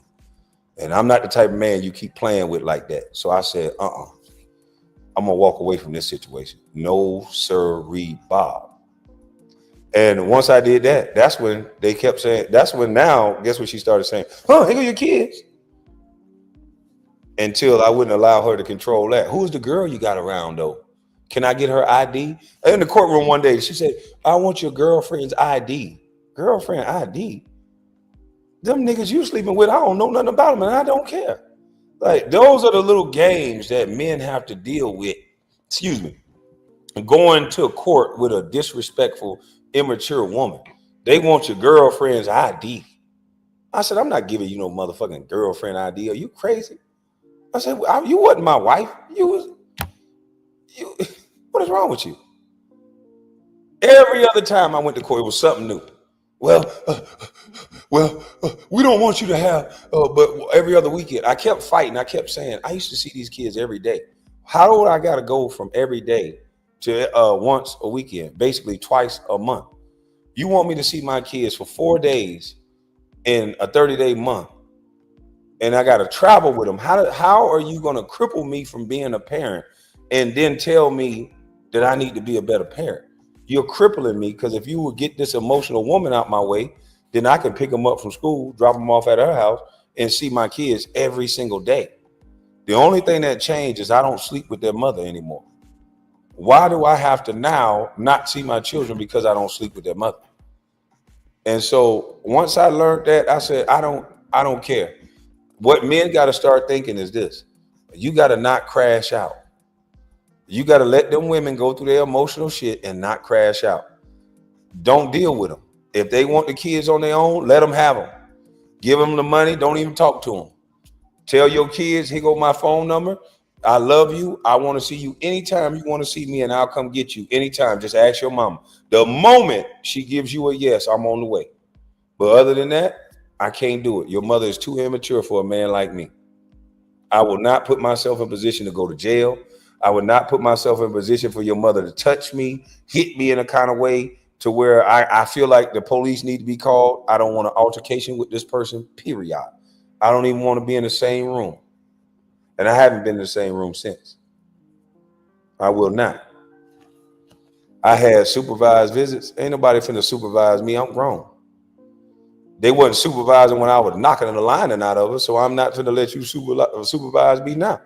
It wasn't there a person in there when we was conceiving them children. When them feet were to the ceiling and I was diving off that dresser and she was bent over and I was choking her, It wasn't nobody in there supervising me. So it ain't finna be nobody supervising me while I'm watching my children. You need a supervisor for a man that you done had 1, 2, 3 children with? No, you need a brain transplant and you need to get out your feelings. So no, y'all can fall for that. I don't. And I don't care what nobody called me because I'm setting the table. I've always set the table for my children. So I'm setting the table for the day that they wake up and realize all this anger and frustration that I'm walking around with through my mama. And it ain't getting me nowhere. I don't got shit. She don't got shit. So let me go ahead and talk to my daddy and find out, how do I get some shit? And that'll be the day that I'll unlock their mind. It ain't gonna be me giving it to them. It's gonna be me teaching them. The ultimate of this service, because see, there is no such thing as toxic masculinity. Masculinity is not toxic. Masculinity is covering. Masculinity will stop this type of foolishness. And the women raising these young dudes, I only have one thing to tell you: say something to your kids before the man to say something to them, because the only thing they want to do is lock them up, get that free labor, give them a 25 with an L and have them bust rocks, build stuff. Because I want you to think about it. With the loss of the migrant farm workers who they're running out of the country left and right, who the hell do you think they're gonna put on those farms? Felons. Chain gang style, right? We'll do it. And that's another reason why my channel got attacked so much. None of the trades are in high schools. And I think a lot of the times, I think a lot of our women, some of our women, champion that, because it would be a lot of uneducated men that could make the same amount of money as women that went off to college for 4 or 5 years. It could be a guy as dumb as a box of rocks, but he can be good with his hands, and he can go work at the pulp mill, and he can bring home a check. He can bring some retirement. He can bring some great money home without ever having to leave and go off to college. He could do that right out of high school. And so I don't know what happened and who thought this was a good idea. And yes, for the companies, they save a lot of money because they're getting cheap labor for 35 cents a day. But the amount of killings, the amount of shootings, the amount of stuff that's going on, and the generation that's coming after, the government need to turn off this switch of this prison industrial complex, and they need to allow young men to work again. When I was in high school, we had work programs. Now these kids in high school, they got to make a mistake in order to get into some type of program to help young boys. The only programs they got is after you make a mistake. Where are the programs at for the young boys that just want to work and help out their family situation? You got them in poverty. Everybody don't want to sell drugs. Some people want to find a good job to help mama at 14, 15 years old. Where are the states? Where are the jobs for those kids? It used to be fast food was the way to go for the young kids because they're young. So the amount of money that they get did not matter. But now they're trying to make a career out of fast food. I think if they only allow the manager, they should be only 2 or 3 adults at a major restaurant chain, like a fast food restaurant. The manager should be an adult. There should be another adult. The supervisor or the manager should be there. That should be an adult. But everybody else should be teenagers and young adults out of college that's just working this job to get to another point. They're going to want to do a good job to get to that next point in life. When you get a bunch of old, stuck in a rut, I'm doing this job to survive, you're going to get poor customer service because they don't want to be there. You're going to get people that's trying to make this job a career when it should not be a career. So you got to make life about competition. Whether you like it or not, you have to compete in life. You're competing for the man you want as a woman. You're competing for the woman you want as a man. You're competing for everything. You're competing to where you're going to get placed in school. They give you standardized tests as you're going up the stages of your schooling. You're going to compete. There's no such thing as a participation trophy when it comes to the ACT, the SAT.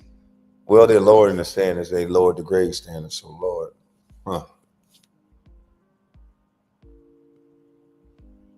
They rather bring Stephen A. to colleges instead of teaching them a trade. Well, the reason why they bring all these talkers to school instead of doers is because they don't want them to learn. They bring these scholars that Dr. Umar is a scholar, got 6 degrees, but he's begging for money online.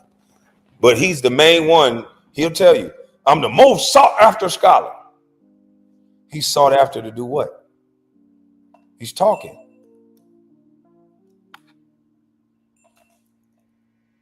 Sought after to do what? To talk.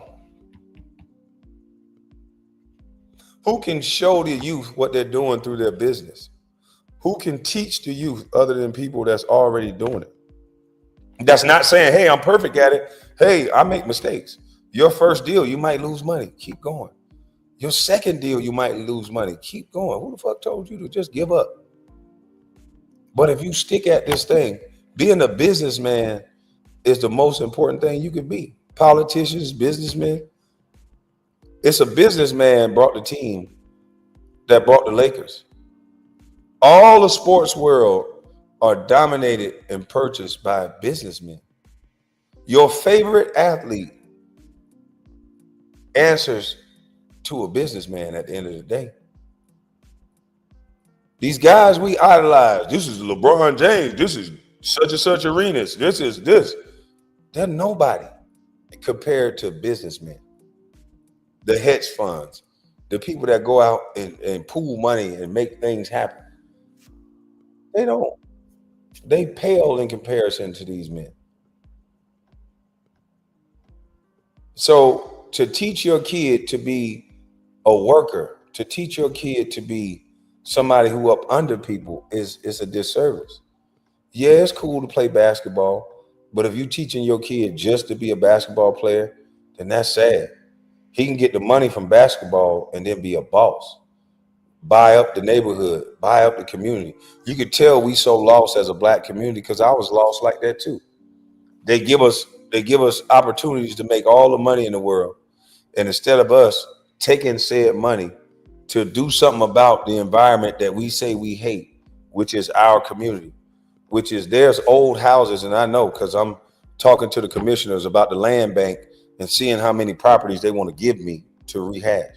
Now, back in the day, I would have never had to, if I would have built a relationship with them back in the day when I was playing basketball, not only the process would have been easier, who wouldn't have want to deal with a #1 draft pick who wants to go and talk to the county commissioners, the city commissioners, and see what properties are in the land bank that's about to be torn down or it's an eyesore in the neighborhood, and then say, hey, give those to me.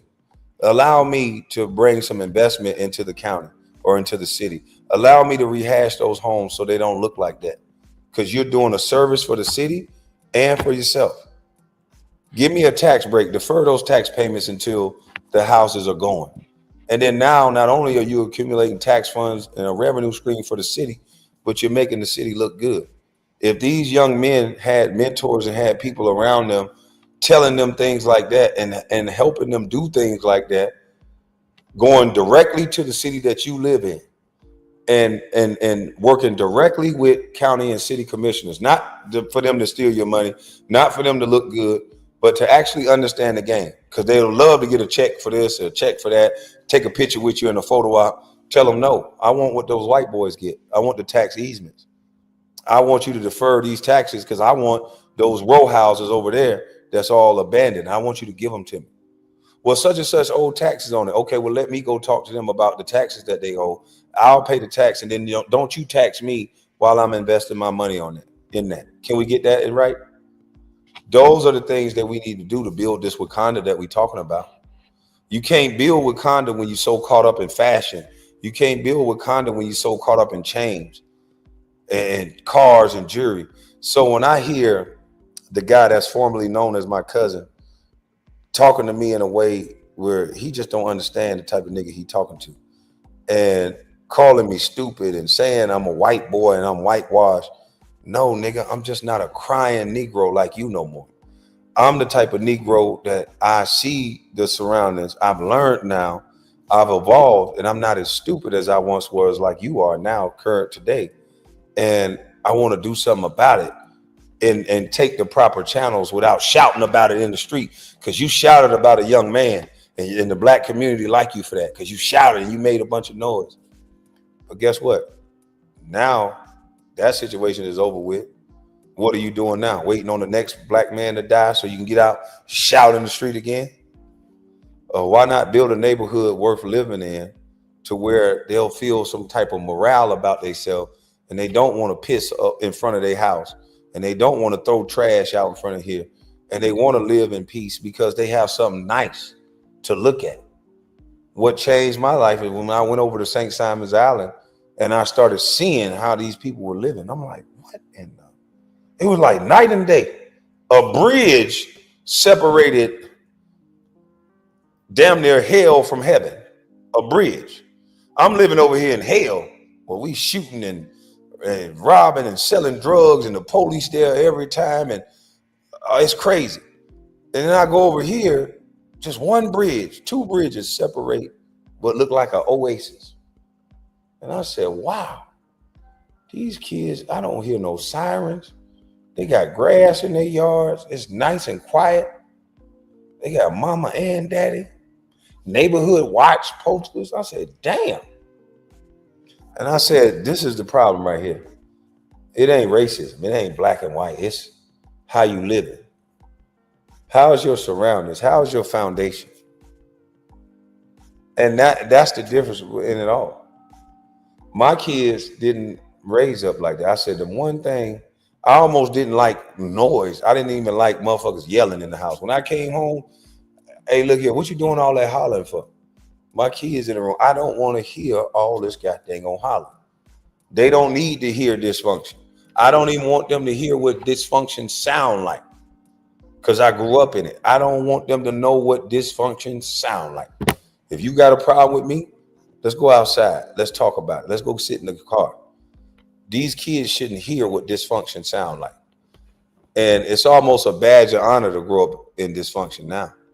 Nigga, I'm from such and such. Nigga, I'm from Memphis. Nigga, we chop niggas' heads off. I'm from California. We do this to the N-words. All right, man, I'm from B-more. We the murder capital of the world. It's like we be proud about the dumbest stuff. And I be sitting back like, looking like, nah, I don't want to be around that. Because ain't no winners. Man, they can get us to do anything, homie. So as of now, we as black people in America, we are the pigeons of the world. I don't think that's it. I think it's more of a break it. Let me break you. Let me break the Mandingo type thing. Yeah. Fair. I'm going to put you in this dress. I'm the gatekeeper. Like he was saying about the gatekeeper. I'm the person that can take you from here to here. How bad you want it? You see, it's very easy just to look around and say, oh, that's just Holly weird. But no, my friend, look to your left, look to your right. My fellow polite savages, this is Holly here, live and direct, dead smack dab in your face. Regular, everyday folks are thinking, this could be the case that I can put on a dress, slip it on, put on them high heels, feel how it feels. Oh no, nothing to see here, nothing, everything's real. Right. You have people aspiring to be like an influencer, which is really not nothing. You have these people moving in the space of, I'm not human, I'm LGBT. I'm not human, I'm not a decent human, I'm a black woman. I'm not human, I'm a this. And it's just like, relax with all that. Just be a human being.